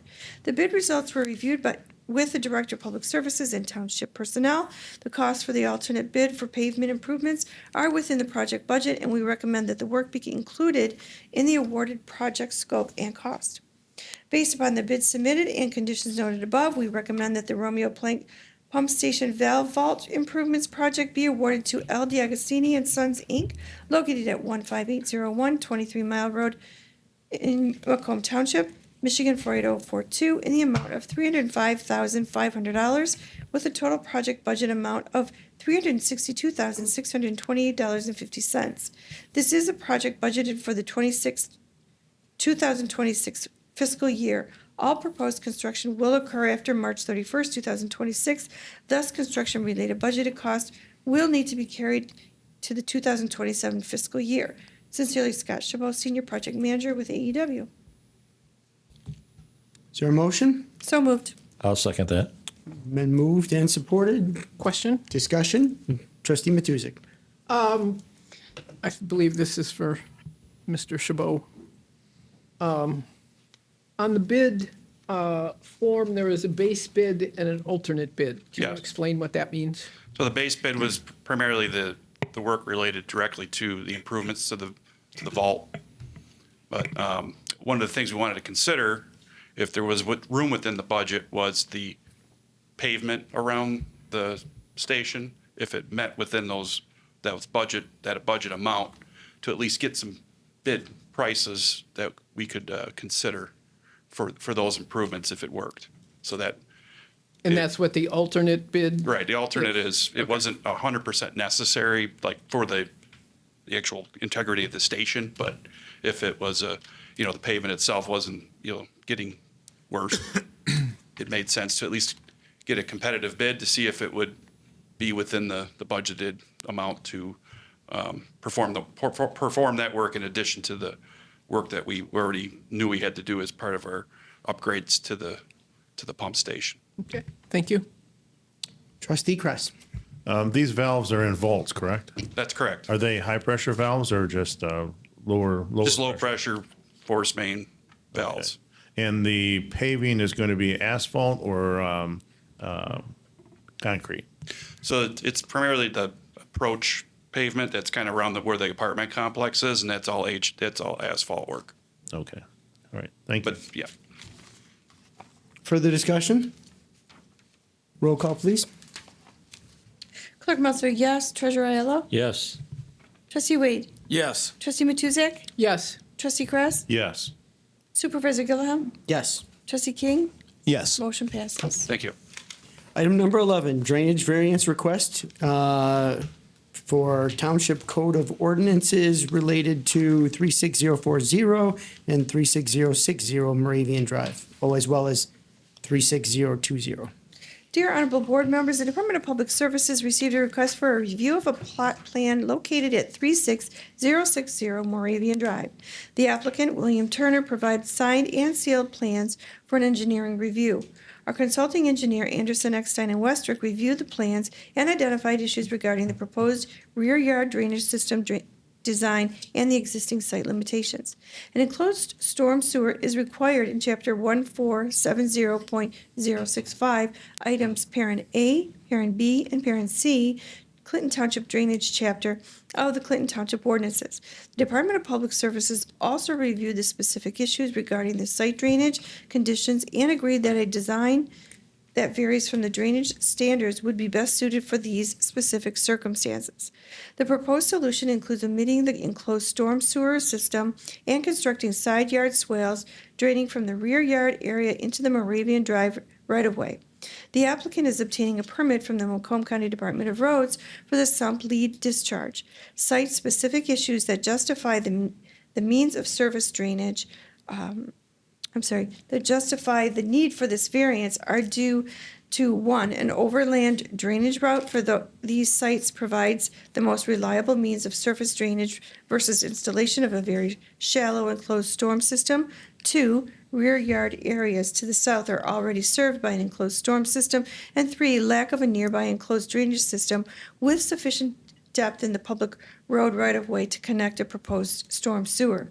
These conditions satisfy the following terms of granting a variance as noted in Chapter 1242.03 of Code of Ordinances. This is a special circumstance affecting the situation. Strict application of the provisions of ordinance would deprive the applicant of reasonable use of the property. The variance is necessary for the preservation and enjoyment of the substantial property rights of the applicant. Granting of the variance will not be unduly detrimental to the public welfare or injurious to other property in the township. The variance will not have the effect of nullifying the interest and purpose of the ordinance, nor violate the provisions of other state or federal regulations. Chapter 1470.065, item Parent H, reverts to the Title VI of Part 12 of the Codified Ordinances, which enables the Director of Public Services the discretion to take variance requests to the Clinton Township Board of Trustees for issuance. It is our recommendation for the Township Board to accept a variance to Chapter 1470.065, items Parent A, Parent B, and Parent C of the Clinton Township Drainage Chapter for the proposed development of this property and the future development of the noted adjacent properties noted herein. If you have any questions, please do not hesitate to contact me. Sincerely, Mary Bednar, Director of Public Services. So, Ms. Bednar, it's my understanding these are like vacant lots on Moravian, and the intention is to build 3 homes there. Is that correct? Correct. Okay. And with these variances that are being granted, the, shall we say, this variance request for drainage, we've seen a lot of outliers in terms of volume of rain coming down and within very short periods of time. There are houses behind these lots. What risk do we face of this development having an impact on the development, or rather the use of the property for the houses that would be behind these lots? So I can speak to I would that. say this was brought to me from Mr. Chabot when he was doing the plot plan review. I can speak to it, or Mr. Chabot, it doesn't matter. You want to? Yeah, I can speak to it. It's essentially the natural grade already goes in that direction from basically the rear to the front. We're just taking overland. Actually, it's a better means, really, as long as we have the slopes and the ability to convey that flow from the back to the front. And then also in the southerly properties, they do already have that enclosed system, which, we're not shedding anything additionally onto them. It's kind of like a high point there in that Okay. rear yard. So, The reason why I asked Mr. Chabot is because I'm the one who gets these calls. yes. And we say, We look at these things, all of a sudden, we've Yeah. got new houses being built, and then the residents who are affected by new development say, hey, these went in, now this is happening. It's never happened before. Yep. Whether, to varying degrees, and the fact that we've seen these pretty severe weather events. We're confident in the approval of the variance is not going to result in any type of impact to the surrounding residents. That would, in our review of that, we would, looking at those grades and how that existing configuration is, if that's correct, I would see that there wouldn't be any negative impact. And actually, there's an overland route that we can't, which is, atypical, if you want to call it, of developments where you have that grade that can go directly from the rear to the front and then just go right into the ditches. So Mr. Gilliam, to remember, this is not getting rid of the grading requirements. This is getting rid of the enclosed pipe. So they still have to swale and make sure their property stays on their property and goes from the back of the property to the front of the property to Moravian. This is actually for the first house that is, we have the plot plan in, and you'll note that the other two lots, the plot plans will have to reflect the same drainage pattern. If they don't, then the variance will not apply to them. But based on what we know of that area, it appears that everything is flowing from the back of the property to the front, and swales along those side property lines will be able to pick up that drainage and move it forward to the road right away. Thank you. Further discussion? Trustee Kress. Thank you, Scott. So there's an enclosed storm drain on the, in the road easement or near Moravian Drive, is that? Well, the Moravian drives consist most primarily of ditches. Okay, but you said enclosed. You said there's already an enclosed? I'm sorry, the subdivision or the developments to the south have an enclosed rear yard system, which takes their system or takes their drainage, runs along their side yard and goes into the road right away. I can't remember which street that is, but it's the streets to the south. Okay, so this could very well be why these lots were never built on, because they probably couldn't get the slope that they needed. Because in order to follow our ordinance, I know they have a new committee regarding yard, old yard drainage and making people pay money to replace the current catch basins and such that are in place. And here we're asking for them not to comply with an enclosed system. The fact that it's very shallow, is it just cost prohibitive, or they'd have to raise the grade, or what would they have to do to conform to our ordinance? Well, it would be almost a downstream improvement, which we can't enforce on Offsite improvement. on any kind of new development. 'Cause Sorry, Mary? It would be an offsite improvement. They would have to do an offsite improvement on the drain, the ditch, and so forth in order to get the. that's the driving force of it, is the ditch itself. That's under the jurisdiction of the Department of Road. But that's something they could seek to make the ditch deeper? Is that something that they could go to the county for to see if they could do it, or is it's impossible? Well, I don't think we can enforce. It goes back Not to us, and the builder. The builder could approach Macomb County and say, "Could you make this ditch deeper so that I can conform to a Clinton Township ordinance?" I don't think we can require that. Okay. Or request that. So if we don't do this, they can't build. That's correct. Okay. Or it wouldn't, meeting the intent of the ordinance. It would make more sense to do an overland route as being proposed versus trying to essentially force an enclosed system that really, I think, would be more ineffective than what they're trying to propose. Okay. I'm looking for fairness, because there's some aging drainage systems in people's backyards, and we're gonna, with a heavy hand, tell them they have to replace them. And I don't think it's just because this person bought a piece of property that doesn't work. That's part of their due diligence, and this is a fix to their lack of due diligence. And I think this is a very bad practice that we're going to skirt our ordinance for for-profit venture. I don't think that's a great idea. Thank you. Trustee Matuzik.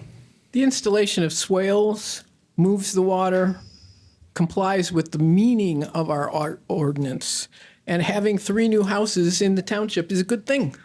I like taxpayers. But it could also run backwards, though. Not according to the engineering, it's running back Well, they'll have to drain it to forward. the front, they'll have to get a Right. final grade certification. Right. But if the county ditch fills up, it will run backwards to the homes behind these non-conforming lots. Well, I guess the same thing would hold true, though, if they did an enclosed system. Exactly.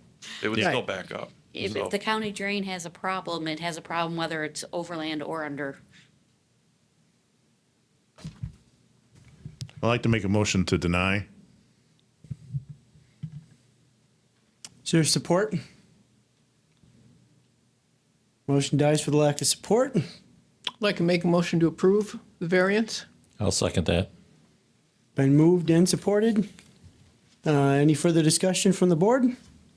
Members of the public?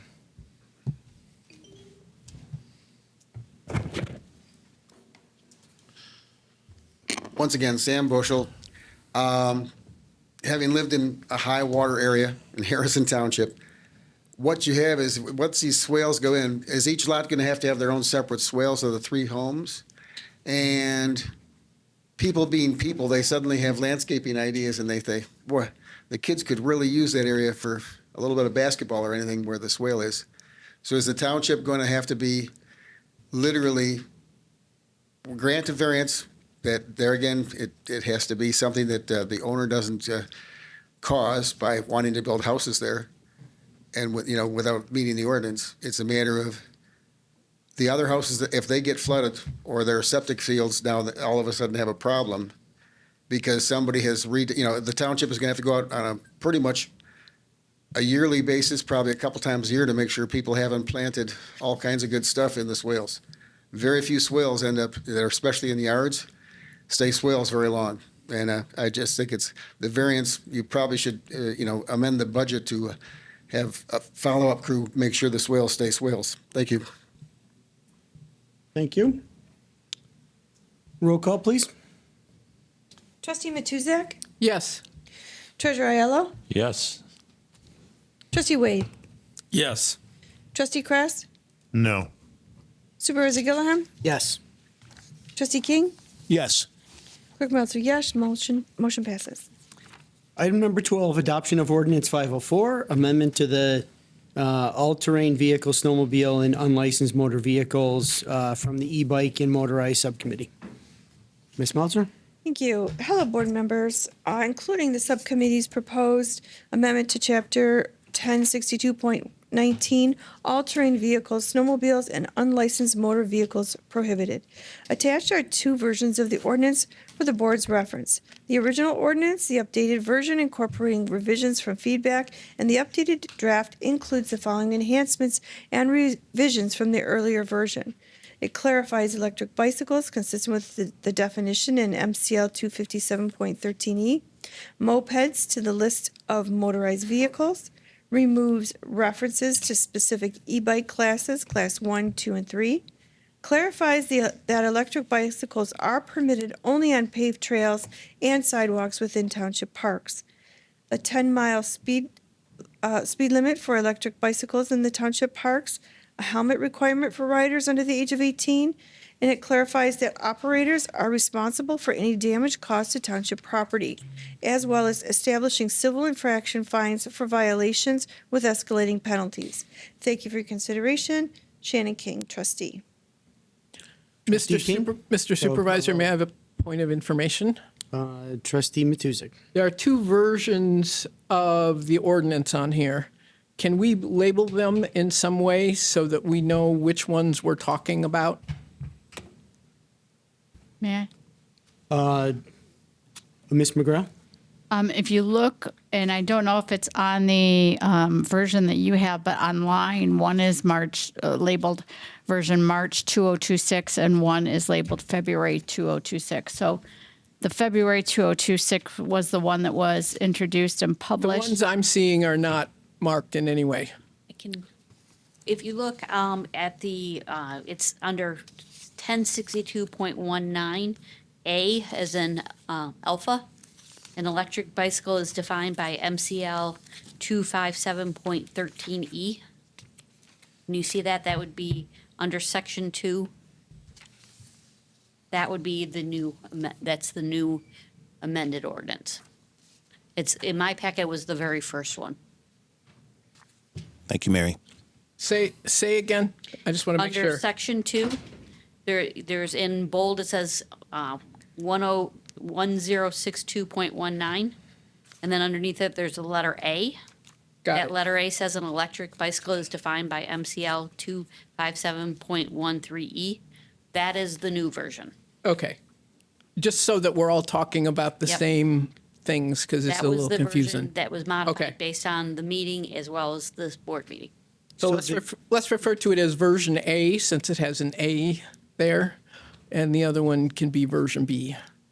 Okay, so is it our intention tonight to vote on two separate ordinances or the updated version? The updated version. Okay. I just wanted to provide that. King. Yep. I just wanted to be able to provide that for reference, just for transparency for the board, make it easy as we're discussing it, because it is somewhat confusing because the language and how it's used for these e-bikes and other recreational vehicles. So, team, last time we met, there was some I think there was some interest from our from our residents, also interest from some board members who had some either things they want the subcommittee to consider. And so we actually, funny enough, we had our board meeting on a Monday, and we were meeting as a subcommittee on the following Wednesday. So we took into account, I know in particular, Trustee Wade had some concerns. Treasurer Aiello also had some concerns that was mentioned, and then we had some interested residents who also had some things. And so Treasurer Aiello forwarded me over some information that the subcommittee considered. Trustee Wade came to that meeting himself, and then those concerned residents that were at our meeting actually made the next e-bike meeting. And what we did is that we listened to everyone, and we made a couple tweaks. We had Linda, our township attorney, adjust the definition, so that would be a little bit more clear and upfront to everyone as far as what is actually an e-bike and how we're considering that within the township. Then we also made some tweaks to all the little bullet point aspects that I noted that are that Kim had listed off for us, and so I'm appreciative that she was able to list that off because they're numerous. But we made some tweaks there so us to be a little bit more clear and a little bit more, out in front as far as some of the concerns that everyone had. In general, I know Treasurer Aiello, you had mentioned that you wanted there to be a flag to be represented on the back, and that you wanted there to be a post, if you would, that would extend out from the bike to put that flag out. That portion of what you were looking for, we did not move forward as far as the consideration of the subcommittee. However, some of the other things that you were looking for as far as a definition and helmet, aspects, we did consider that, and you see those changes represented in the bullet points. Thank you. So wanted to make sure you understood that. Trustee Wade, and I don't want to put words in your mouth, but you did have some overall concerns. I think when we originally spoke about this at the board meeting, you were looking at this to be a complete ban. And I again, will give you opportunity, give you floor to be able to speak to it, but I included in this packet not just the ordinance change, however, all the work and effort that had been put forth for the subcommittee prior to.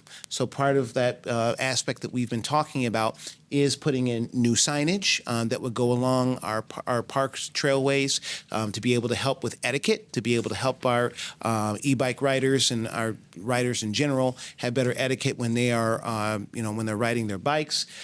We have also a very, I think, a very good, concise educational packet that myself and Trustee Wade, during the meeting, we agreed to go and actually go to with our SROs, go speak to our school superintendents, Clintondale and Chippewa, to hopefully find a pathway to get this into the schools so that we can educate our kids in the schools.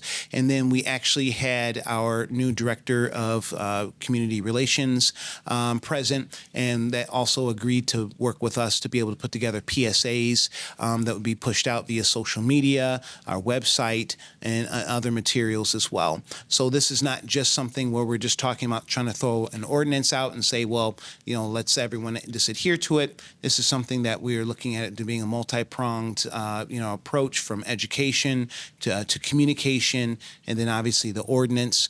And then in this whole process, we've had our legal department, we've had our police department, we've had our Department of Public Works out, we've had our Director of Recreation out. So we've had a number of different individuals a part of this, in addition to an educator, a former educator, a retired educator with over 20 years of educational experience. We've had youth representatives from both Chippewa, present, Clintondale, and also the International Academy of Macomb.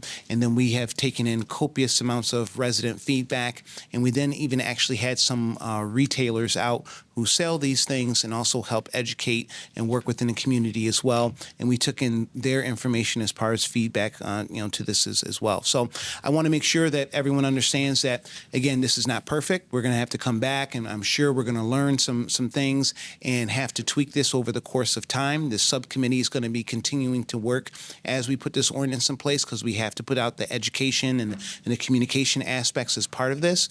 But this is something where, again, your government is at work with the subcommittee, working as hearing feedback from our elected officials and also our residents, and working in time to make these impacts in time. So this is, I believe, a good example of our government at work. I appreciate everyone's feedback, and we'll just continue to keep working at this as we move along. I yield to our chair. Questions? Trustee Wade. Yeah, I'd like to say a few things. I know at our last time we talked, I was pretty staunch against the ordinance. But speaking with the group, I think I kind of fell into a trap that other people do, is conflating all these bikes into one group. The motorized ones, the electric ones, and when you separate the electric ones, I do believe the ordinance makes sense. And the committee really did a very thorough job. I know when I was there, I asked a lot of questions, and they really did their homework on it. It was very, very productive committee. There was also some people there from what I'll call the adult population who enjoy these electric bikes, and were very concerned that prohibiting them would kind of take away one of their leisure activities in the summertime. So I'm going to be supporting the ordinance. But the main thing that I got out of this, and Mr. King was 100% right on this, it's an education and etiquette message that we really have to get across. Because I don't want to stereotype young people, but I think young people just have to get some education behind them before they get on those bikes and travel through the community. So I know we've agreed to go talk to some school leaders. Hopefully that can get the message going. I know there were other people in the group who had suggestions on how to get that message out. So I think it was very productive, and I'm supportive of the ordinance. Is that a motion? I'll make a motion to support the ordinance. I'll second that. To receive and file the letter dated March 12th from trustee King, and adopt and publish the ordinance number 504, which regulates the use of electric bikes. Okay. Any further discussion? We have motion and Wait, the support? second? I second it. Trustee Kress, second. Okay. Okay, members of the board? The public?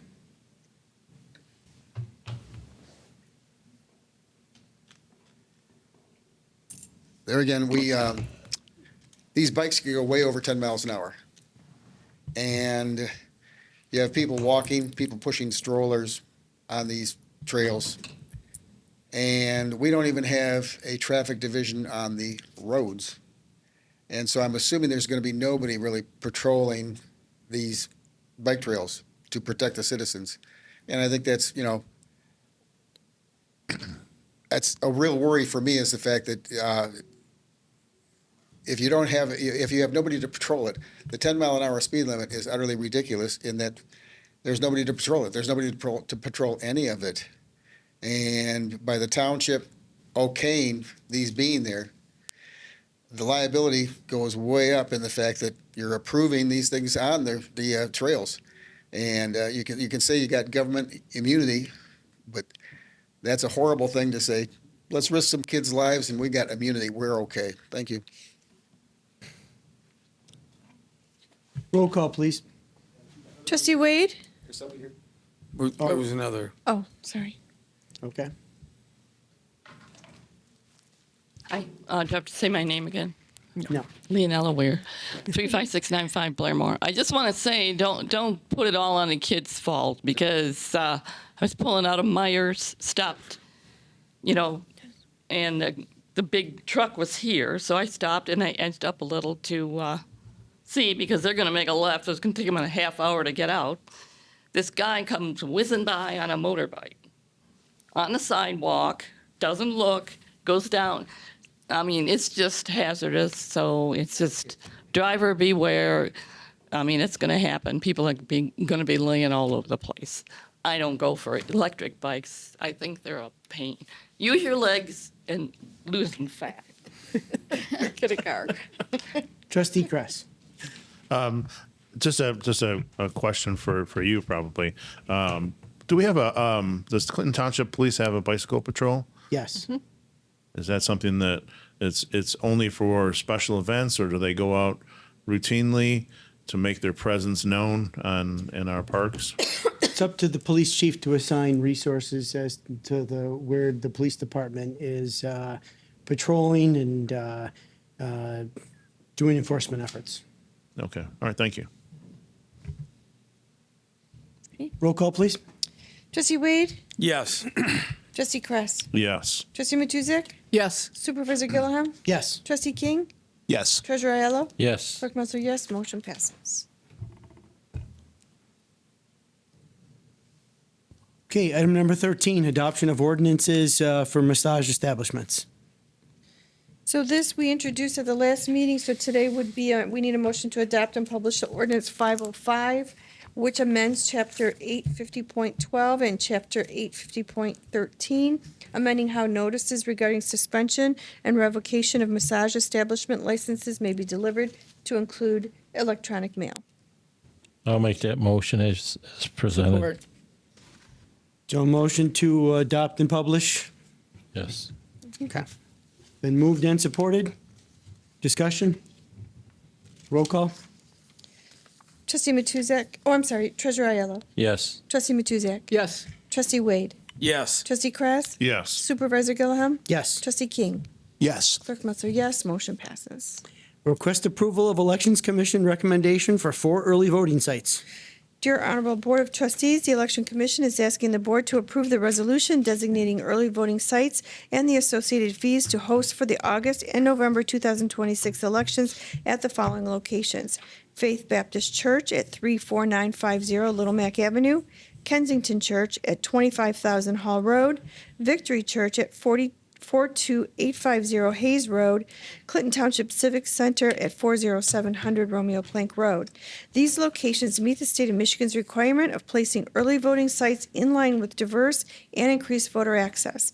Both population density as well as access to transportation were prioritized.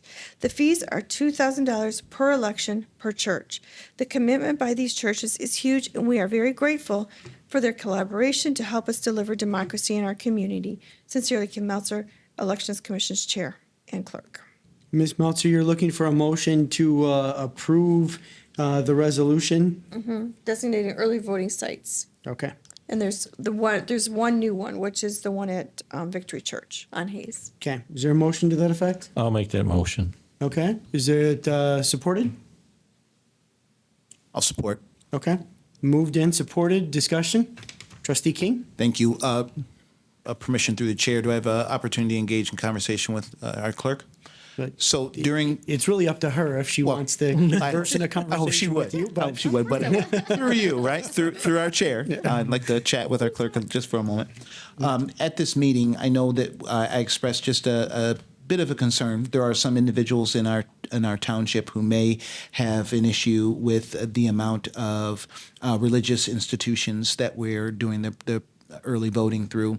And you had talked through a little bit and explained why they are, at this current moment in time, some of our best resources to be able to utilize. Could you just articulate that for our residents? Yeah, I think you just did a great job of that, Trustee King. But in addition, I'll add that some folks have expressed concerns that they think having it at a religious institution could influence voting. We've not seen significant or any, really, I haven't seen any data on that. But the problem is we need a facility that can host 9 days of early voting, which is for 8 hours a day. And we can't do it at schools because schools shut down for Election Day, and they couldn't be open for 9 days to allow the public access. We don't really have any large facilities in our community other than churches, and the way that these churches are positioned geographically, it actually meets the standard of meeting the location necessary, so easy access for voters. And so this is, we've had for years, for more than 50 years, we have had and hosted elections at churches on Election Day. This is just another opportunity that was put into our state's constitution through early voting, providing those 9 days. And so this is just another way of implementing that constitutional mandate. And the churches are very open to it. There's never been any, I have actually had, I take a look at the different churches and make sure that there's nothing influencing, any verbiage or anything within the room where the people are going to vote. And there's been no complaints at all from any of the churches that we've hosted these elections. And I'll add that in a part of our conversation, we did express that we could look at some different sites in addition to what we have as a township resources. And one of the areas that we did discuss was utilizing the Housing Commission's Recreation Center as we move forward for future consideration. So those things have to be worked out through our clerk and go through it meets all her needs. But that's hopefully another site that we'll review in time. Yeah, and I'd be very open to that if it meets all the criteria necessary to host it. Yep. Thank you. Thank you. Supervisor? Trustee Matuzik. To share a little concern about using these churches, and I've expressed that before. I do understand and appreciate that they are great community partners in this, that it is hard. One of the things we as a township don't have are locations that we own and operate spread throughout the township. There was a problem last time with Faith Baptist Church on Sundays because their parking lot is jam-packed full of their parishioners. And I talked to a couple of folks who ended up parking way far away in order to go access the early voting site. We have had discussions about handicap parking at the voting site. Is there any way we can assure at least a few handicap parking spots on Sunday morning? And it may be a problem with these other churches too. I don't know how they operate it, but I did talk to a couple people the last time we did this, and people who go to church there are taking up all the parking spots. So I just want to make sure that we have some ability to guarantee handicap spots at the voting places that are churches on Sunday morning. The rest of the time, it's not an issue, but Yeah. Sunday No, I morning. appreciate that, and I will make sure the churches understand that as well. Not just Faith, but all the churches understand Right. that. We start allowing early voting on Sundays from 12 until 8 p.m., where all the other days it goes from our regular business hours of 8:30 to 4:30 p.m. But because of Sunday and churches, they are allowing us. Now, I am kind of surprised to hear it because I think it was from 2 to 10 last time. So church wasn't even in, I see it more of a problem this time, and being able to say, you know, we have to make sure the handicap spaces are available at the time where people are gonna come in.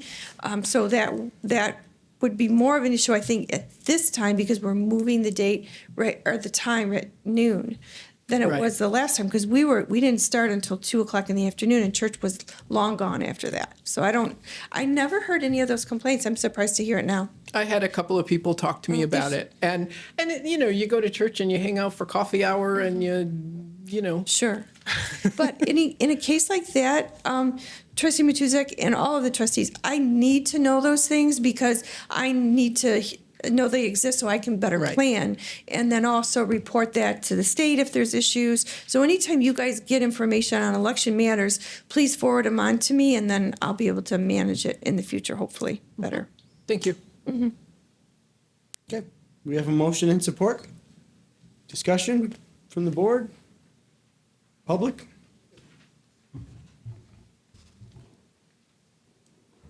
Sam Bushel. I also had very many qualms about, separation of church and state and such. And when I look at TV, when they're showing the different cities, Warren, Detroit, everybody else, I haven't seen anybody show an election when they're going for early vote and everything else. I have never seen them show in a church. That isn't the normal thing. It's a matter of, in the township, we do have, this building, and you've got there again, the recreation center at the Housing Commission. There's libraries and the schools as far as, like Clintondale, I bet they would love to have the early voting in the old junior high school. It's empty. It's in good shape. It's got a great big parking lot. It's right near the church that we're gonna go to, but it's a school that we pay tax dollars for all these buildings, and instead we're going to churches. And now it's a matter of, I just don't think it's right, and that's just me. It might be legal, but I'm sure anybody can watch when the election results are coming in and when they're interviewing people for all these elections. You're not going to see any place else that has all their early voting and such in churches. Thank you. Only churches, by the way. 4 churches when we've got all these buildings that there can't be an alternative for even one of the locations. So somebody has an alternative. If they're going to go for early voting, they will have to go to a church. That's all we're supporting here. We have, the Civic Center is one, so that,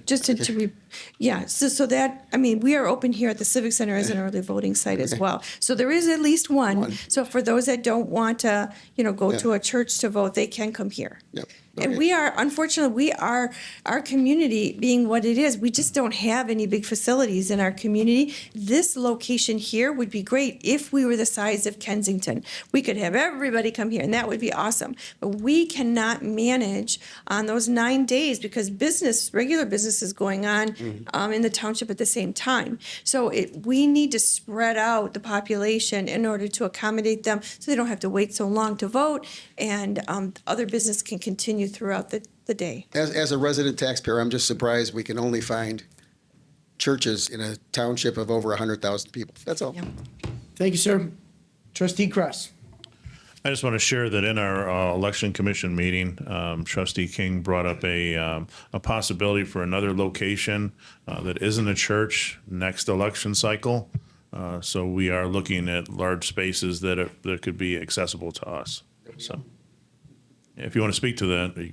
He did speak to it. Yes, Clinton Township Housing Commission, thank you. So I appreciate it. We have a recreation center there that's available, has great parking for disabled, plenty of restroom, and we'd love to have the community come in and be able to vote there. So we'll work on that moving forward. Roll call, please. Treasurer Ayala. Yes. Trustee King. Yes. Trustee Wade. Yes. Trustee Matuzak. Yes. Trustee Kress. Yes. Supervisor Gillaham. Yes.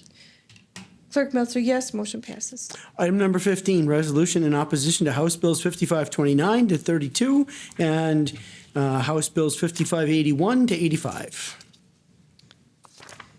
Okay. Do you want me to read all 3 pages of this, or do you guys want to? I think I can give a synopsis, and that is that there is currently pending a package of bills that is suggesting that their intent is to create affordable housing.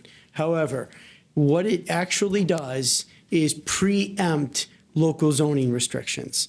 I think the important way to look at this is to say, we, as a local community, are currently a political subdivision of the state of Michigan. We derive both our authority and our responsibility from the state. If the state says shall, then we must. If the state says may, we have options. In the case of the Zoning Enabling Act, they've given us certain parameters in which to create a master plan, create zoning rules and regulations. And these bills basically wipe all of that out, narrow the criteria to the point of putting the power in the hands of developers. We would have very little recourse. Some of the changes are, for instance, somebody could build a parking lot and the only requirement for parking would be one space per unit. If you have an apartment building with 2 people in it, someone's out of parking space. If they have friends or relatives over, those folks have to find a place to park. If a house burns down in a residential neighborhood, they can simply pop a mobile home on that lot. They could pop a duplex on that lot. We have years and years of planning, zoning requirements, and criteria to meet. Our community was developed in conformance with those rules, and wiping those rules out suspends local control, but it doesn't turn it into normally the case. It's a fight between the state and the local communities as to who has jurisdiction and control. State in this case is not taking control. They're just simply wiping out local rules and turn it over to developers. And so for that reason, I'd like to send a clear voice to our legislators, the governor, and state policymakers, as well as the lobby groups that seem to be pushing very, very hard for this. And it has been a very controversial issue. I think we speak with a clear voice. Treasurer Aiello. Supervisor, I'd like to have you explain a little more deeper that, you know, they label this as affordable housing, which that all sounds fine. I mean, we want, you know, more affordable housing for the younger people or people looking to downsize or whatever. But the reality of this really hidden agenda is their real definition of affordable housing. It will devaluate our current homes we own. So could you expound upon that a little bit so our residents understand really the devastating impact this would have in our community? Yeah, I mean, I think you have. I think, you know, the rules that we've created with setbacks and where, you know, accessory dwelling structures can be placed, all those rules are being wiped out, and, you know, requirements and restrictions simply gone. So that does have an impact on property values. Fact is, our neighborhoods were built in such a way people could, in a sense, build apartment buildings as attached to their own property. There's states that have enacted these bills, and you see 3-story structures in residential neighborhoods with only 1 story. That has an impact on neighborhoods. It has an impact on residents, and it's not a positive one. If they want to do affordable housing, they need to incentivize affordable housing. Focus on infill, taking vacant lots, rehabbing them, and allow the option with state subsidies to allow us to build affordable housing units. Clinton Township is one of those communities that has the whole range of housing options that are available. And we've done that without these bills. We will continue to make sure that we try to create affordable housing within our community. Trustee Kress, and then Clerk Meltzer. This has recently received a lot of media attention with the supervisors of our supervisor and surrounding townships and communities, and this has been on the agenda for quite some time. I am very disappointed. As I understand it, Joe Argonia, our very own Joe Argonia, plays some role in this, whether it's supporting. I'm very disappointed that he's not here himself, or one of his representatives here defending his position and telling us the rationale behind his support of this action. Thank you. Clerk Meltzer. I just want to say that too, the way I look at it, it's like changing the rules in the middle of the game. When we've developed a community that provides for affordable housing already, and then we develop subdivisions that may or may not include that one specific criteria, people buy those houses based on what they look like, the square footage, the whole demographic of it.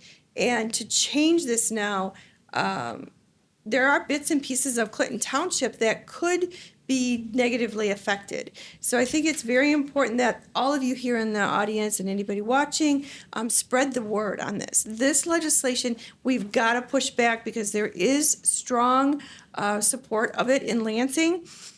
So we need all the public to speak out against it as well. This may affect your personal property yourself. So it's not just something that can happen to somebody else. This could directly affect you that are sitting here in the room right now. So just remember that not all things are the same. We as a community we know our community. We are right on the front line.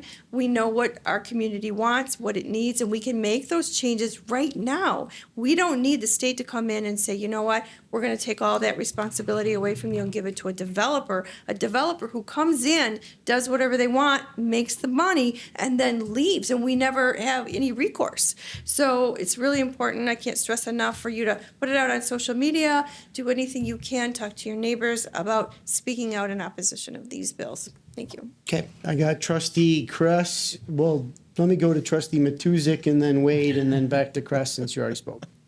Thank you, Mr. Supervisor. I'm very much in favor of affordable housing, and there are parts of these bills that I actually really like. I think that the creation of what are called mother-in-law apartments, mother-in-law accessory dwelling units. That's the word I was looking for. I think those are desirable. I think multi-generational family housing is desirable, but we have the ability to do that if we want to do that through our ordinances, through decisions we make here. And giving this power to Lansing under the guise of creating affordable housing, I think makes developers rich and us poorer. Thank you. Trustee Wade. As a follow-up, because there has been a lot of pushback against this bill, and I don't disagree with that at all. As far as the follow-up I did call Mr. Aragona when I saw this was going to be on the agenda. And what he told me and he asked me to convey was that his intention of introducing this was to get a conversation started. So it's law. All I'm doing, I'm just telling you what he told me. I'm not saying I agree with that, but that was his reasoning. But I, like everybody else, have heard from a lot of people, and there's strong opposition to this. So, Trustee Kress. I'd like to make a motion to receive and file the resolution in opposition to House Bills 5229-5332 and 5581-5585. Second. Hang on, are we receiving and filing or adopting it? We're voting on adopt. I apologize. No, Adopt. receive and file the letter dated as such and adopt the resolution in Yes. opposition. Please. And I'll second that. Any further discussion from the board? I would just like to also mention, I'm sure all the members up here have had many residents reach out to each of us asking us to speak volumes to the state legislators and state senators. And I just want to let you know that I've done my due diligence. I have drafted letters and sent letters out to the state legislators and state senators saying, protect small government and keep your big government up at Lansing and don't bring it into our communities. And I just wanted I wanted to just thank you and your office. Your deputy, Dan O'Leary, did a phenomenal job putting all this information together, gathering it, and really got the ball rolling with other communities. And you guys created a united front and created that presence for the media to pick up the story and run with it. So thank you for doing that. Yep, I agree. Thanks to Deputy Supervisor O'Leary. Members of the public. I fully support sending this letter out. It's utterly ridiculous for the state. You know, the state has been really good in a lot of different things where just like anything they force you to do, they're supposed to fund and they don't do it. And in this case, they're taking stuff away. Over and above sending this letter out to the state, I believe the township on our website and on the front page of it should publish all of our state reps, state senators, the governor, anybody who we think is supporting this bill. And there again, Mr. Aragona, you know, he was a trustee here. The fact that he's one of the leaders of it, he's starting a conversation all right, but I think he should be getting an awful lot of letters from the residents. I think really on the front page of the township website, I would just recommend, here are the people supporting this. It could ruin your property values. It could ruin your quality of life. Send them letters, call them, bug them. That's all. Thank you. Okay. Seeing no further discussion, roll call. Oh, I do have Trustee King? one piece. Sorry. I really appreciate everybody's thoughts and pieces here. I don't think what was given to us by the state is effective and will work in affordability as far as homes is concerned. So I'm going to be voting no. Yes, excuse me. Thank you. Thank you, Julie. I'll be voting yes on our resolution here. But what I do want to mention is that I'm not saying I'm not seeing it here on this board, but there has to be some aspect of community and some level of thought to how do we help make things more affordable for our residents and citizens. And part of the American dream is being able to purchase and buy a home. And we have to find ways to be able to do that. I appreciate folks trying to be thoughtful and trying to get things going. What we've got here isn't it for all the different reasons that was mentioned. I think, Paul, what you mentioned there as far as creating incentives, I think is a better start. But we've got to move forward and we've got to have a stronger sense of community. And I think it's there. I just think we're voicing that this isn't maybe the right solution. But I just want to put that out there. Thank you. Thank you. Roll call, please. Trustee Kress? Yes. Clerk Meltzer, yes. Trustee Wade? Yes. Trustee Matuzak? Yes. Supervisor Gillaham? Yes. Trustee King? Yes. Treasurer Aiello? Yes. Motion passes.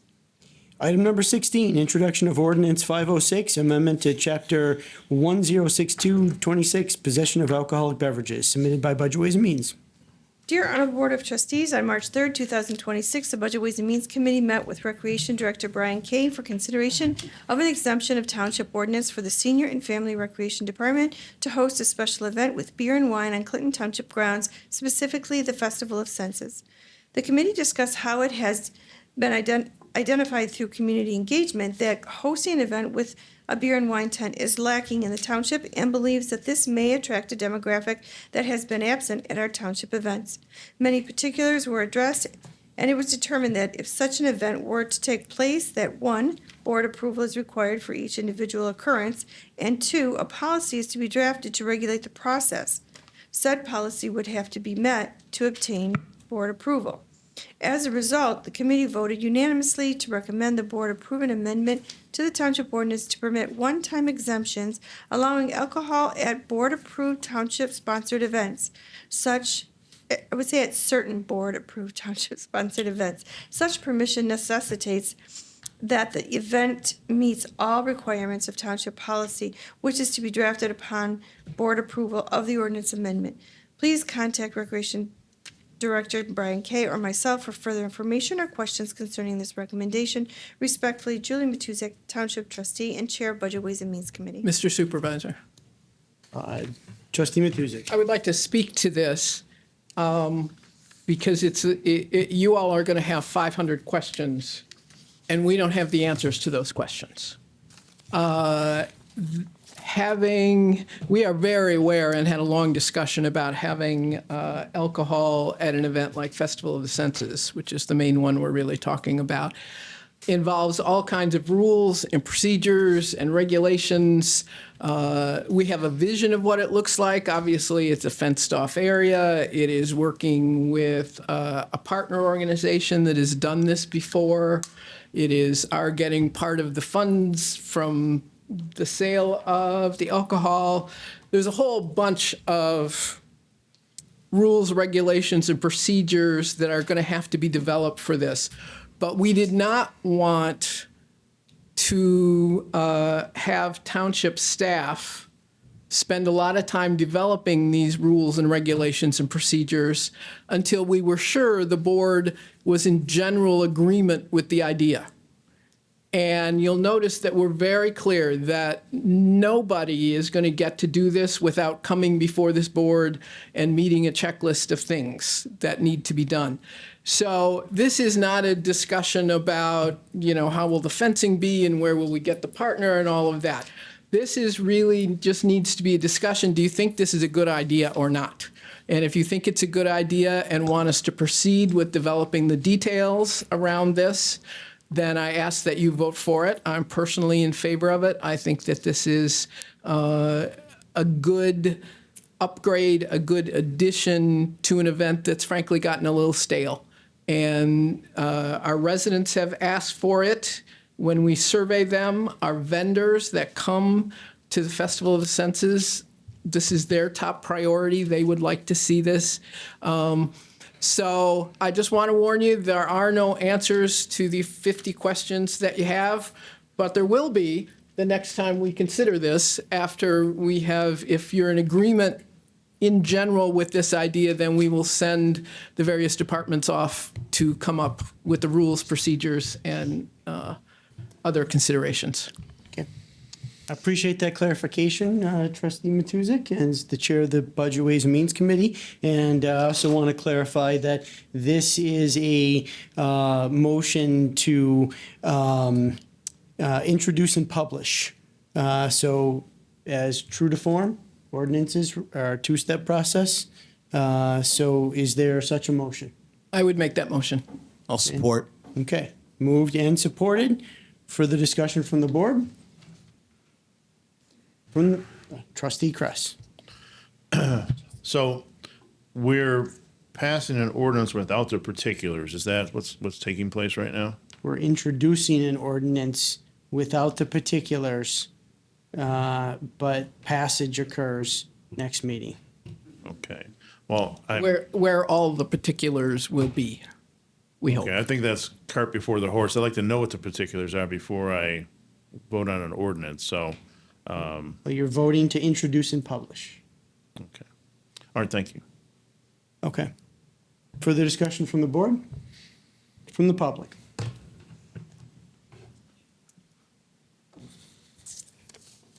Sam Bushel.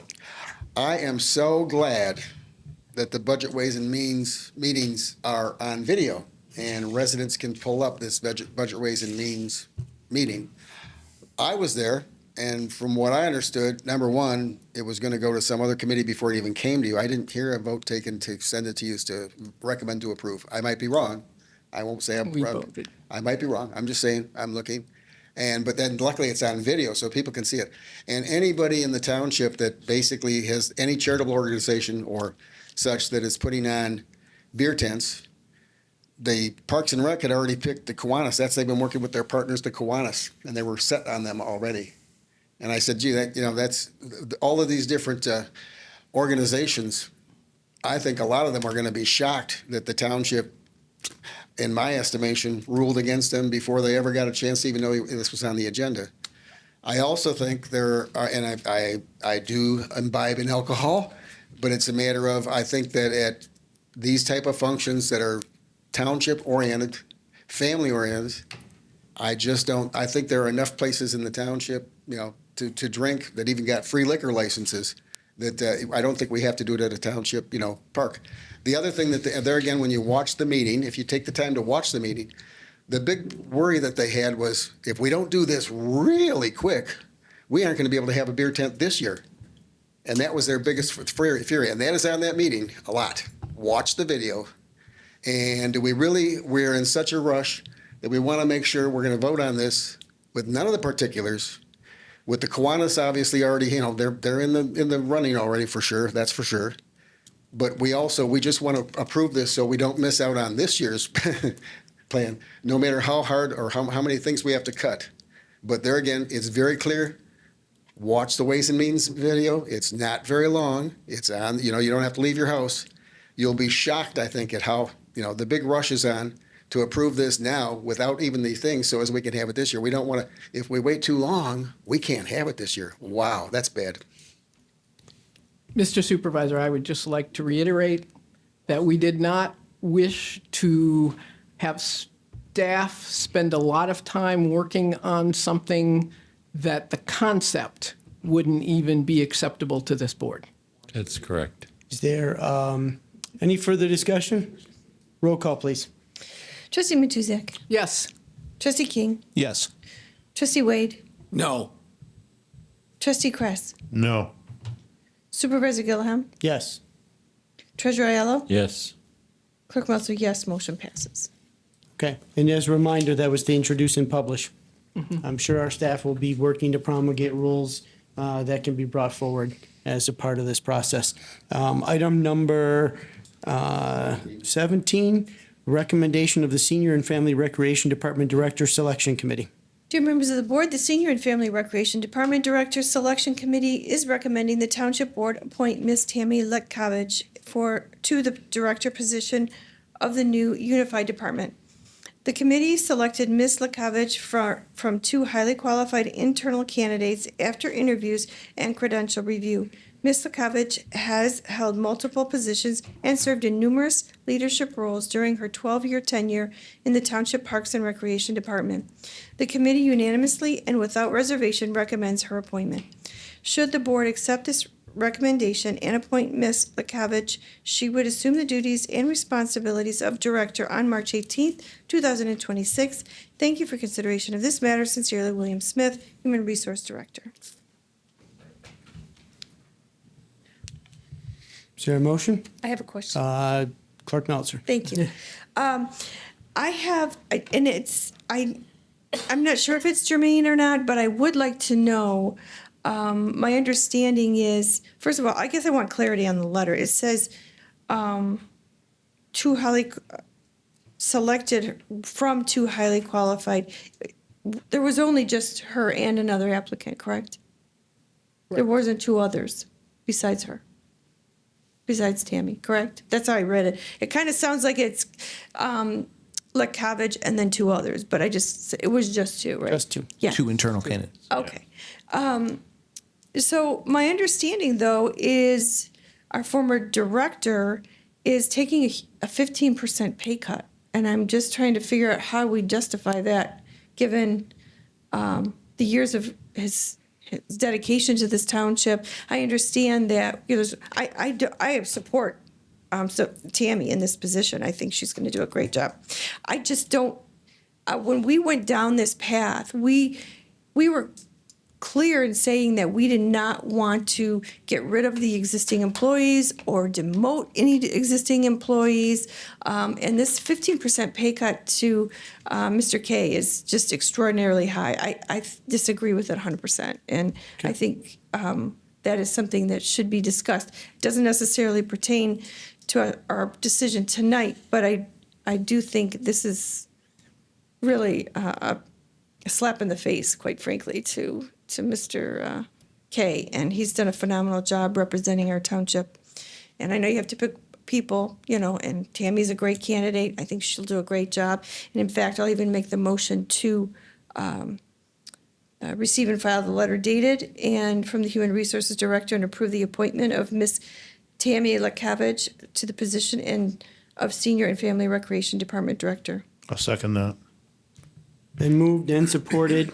In terms of those comments, Ms. Meltzer, first of all, let me thank the committee for their diligence in having to make a very tough decision. In terms of how this was implemented and the positions that resulted from it, that is something that we had to work with our HR department on. And you can't have two directors, but this was organized as a director and two assistant directors. And so it's up to people from that point as to what it is that they want to do. So, Yeah, Ms. I Meltzer, agree. I understand what you're you saying. stated it. We don't need to continue to beat the horse, but It started out that this wasn't going to happen. It wasn't going to be this way. We had conversations about Meltzer? this, and now you're saying, well, this is how Ms. it is. Meltzer? So Yep. it's not fair to Mr. Okay. Okay. All right. Any further discussion? Roll call, please.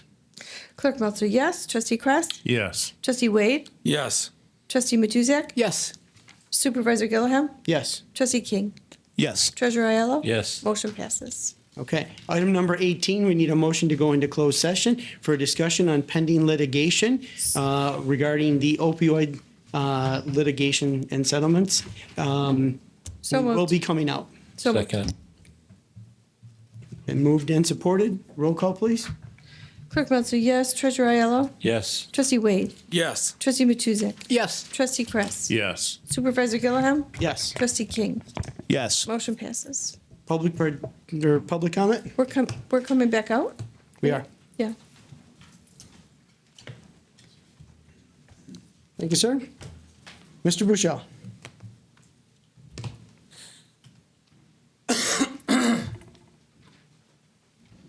Hello, as you know, I asked all the board a question under public comment card, and so I'm assuming the answer that I got this week again was from you all, and it was that I didn't understand grandfathering, and that's why I literally put a question in tonight, and there again, I sent you all a dissection of the property that was involved in my first question today, which showed that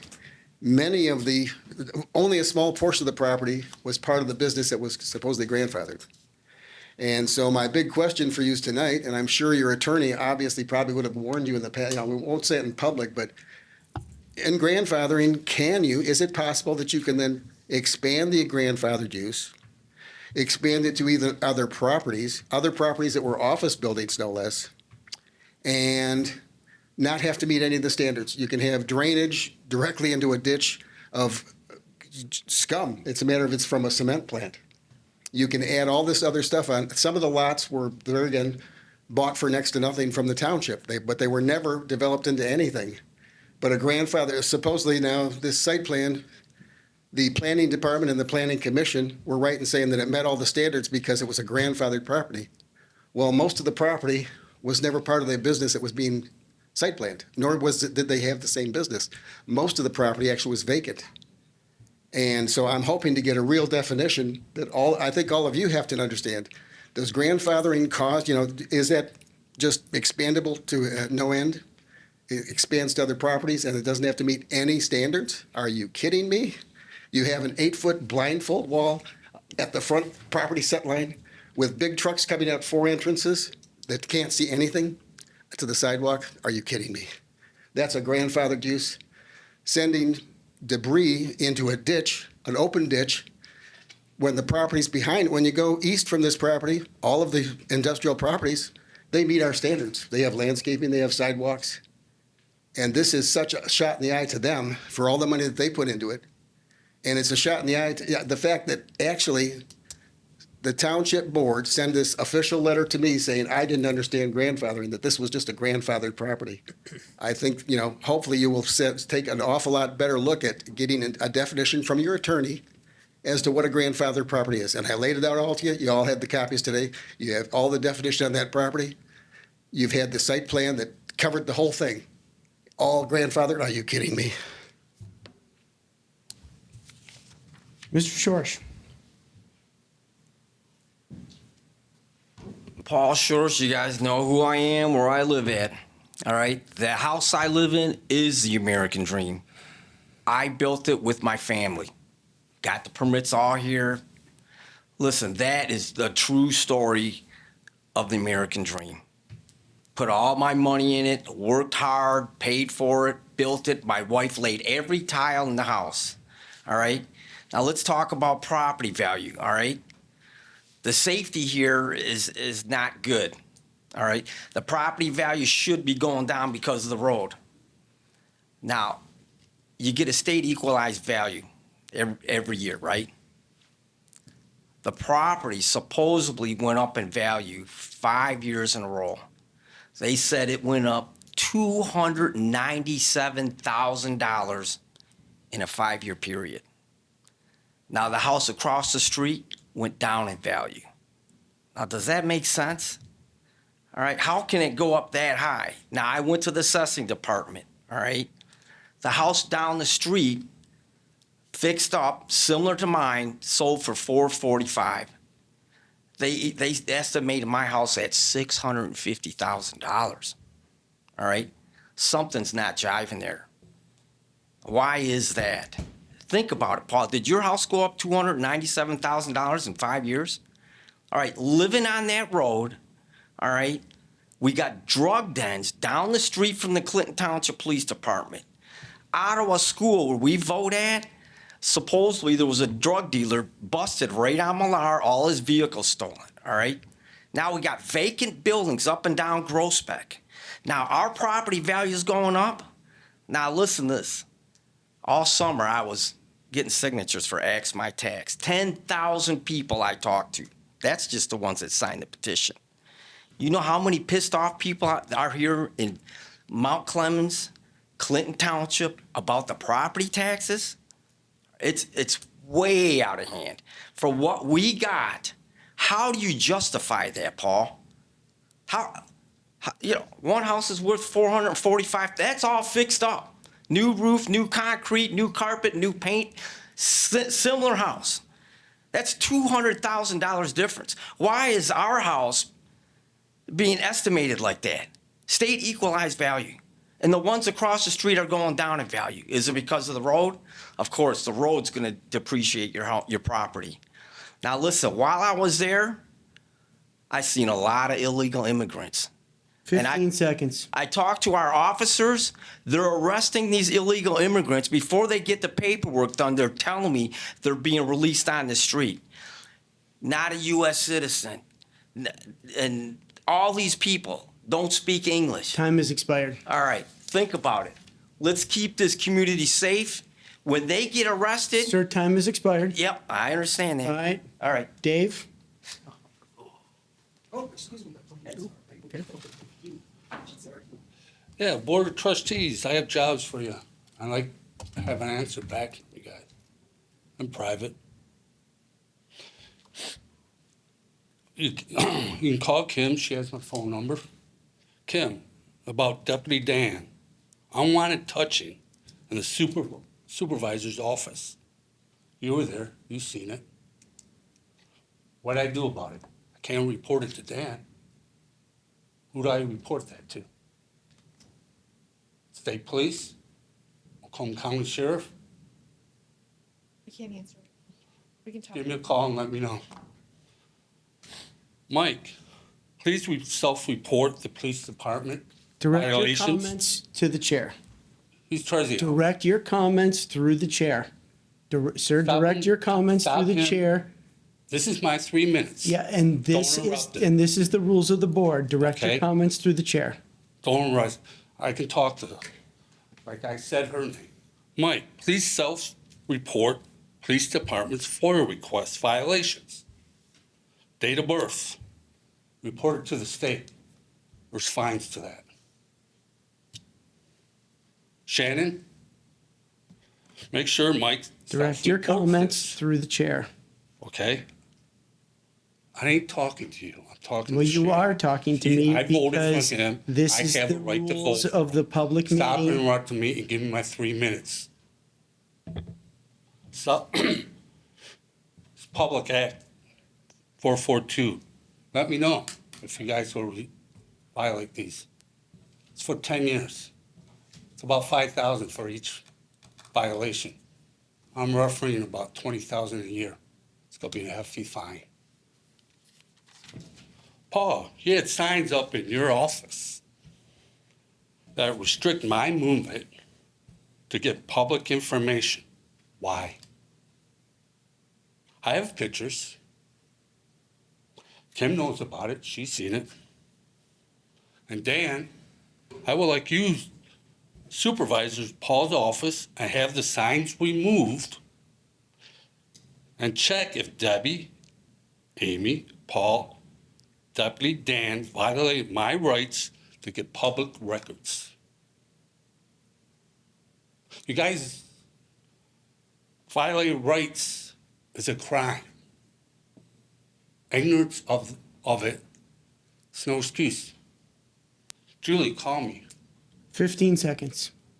Kim has my phone number about other violations of this board's violating. And you guys go pay, and I'm gonna make you pay. Because you guys answered the money. Time has expired. Thanks, Next sir. time, Bruce. We are Next. currently going to close session.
recognize Ms. McGrail. Good evening, Supervisor and trustees. At this time, it would be appropriate to make a motion to approve the settlement and execute the related settlement documents. So moved. Second it. Support. Moved and supported. Discussion? Who Roll made the call, please. second? Who made the second? Trustee King. Okay, trustee Matuzek, Yes. trustee King, Yes. trustee Wade, Yes. trustee Kress, Yes. Supervisor Gilliam, Yes. treasurer Aiello. Yes. Clerk Melcher, yes. Motion passes. Okay, motion to adjourn is in order. No, this is a problem. We gotta have him on.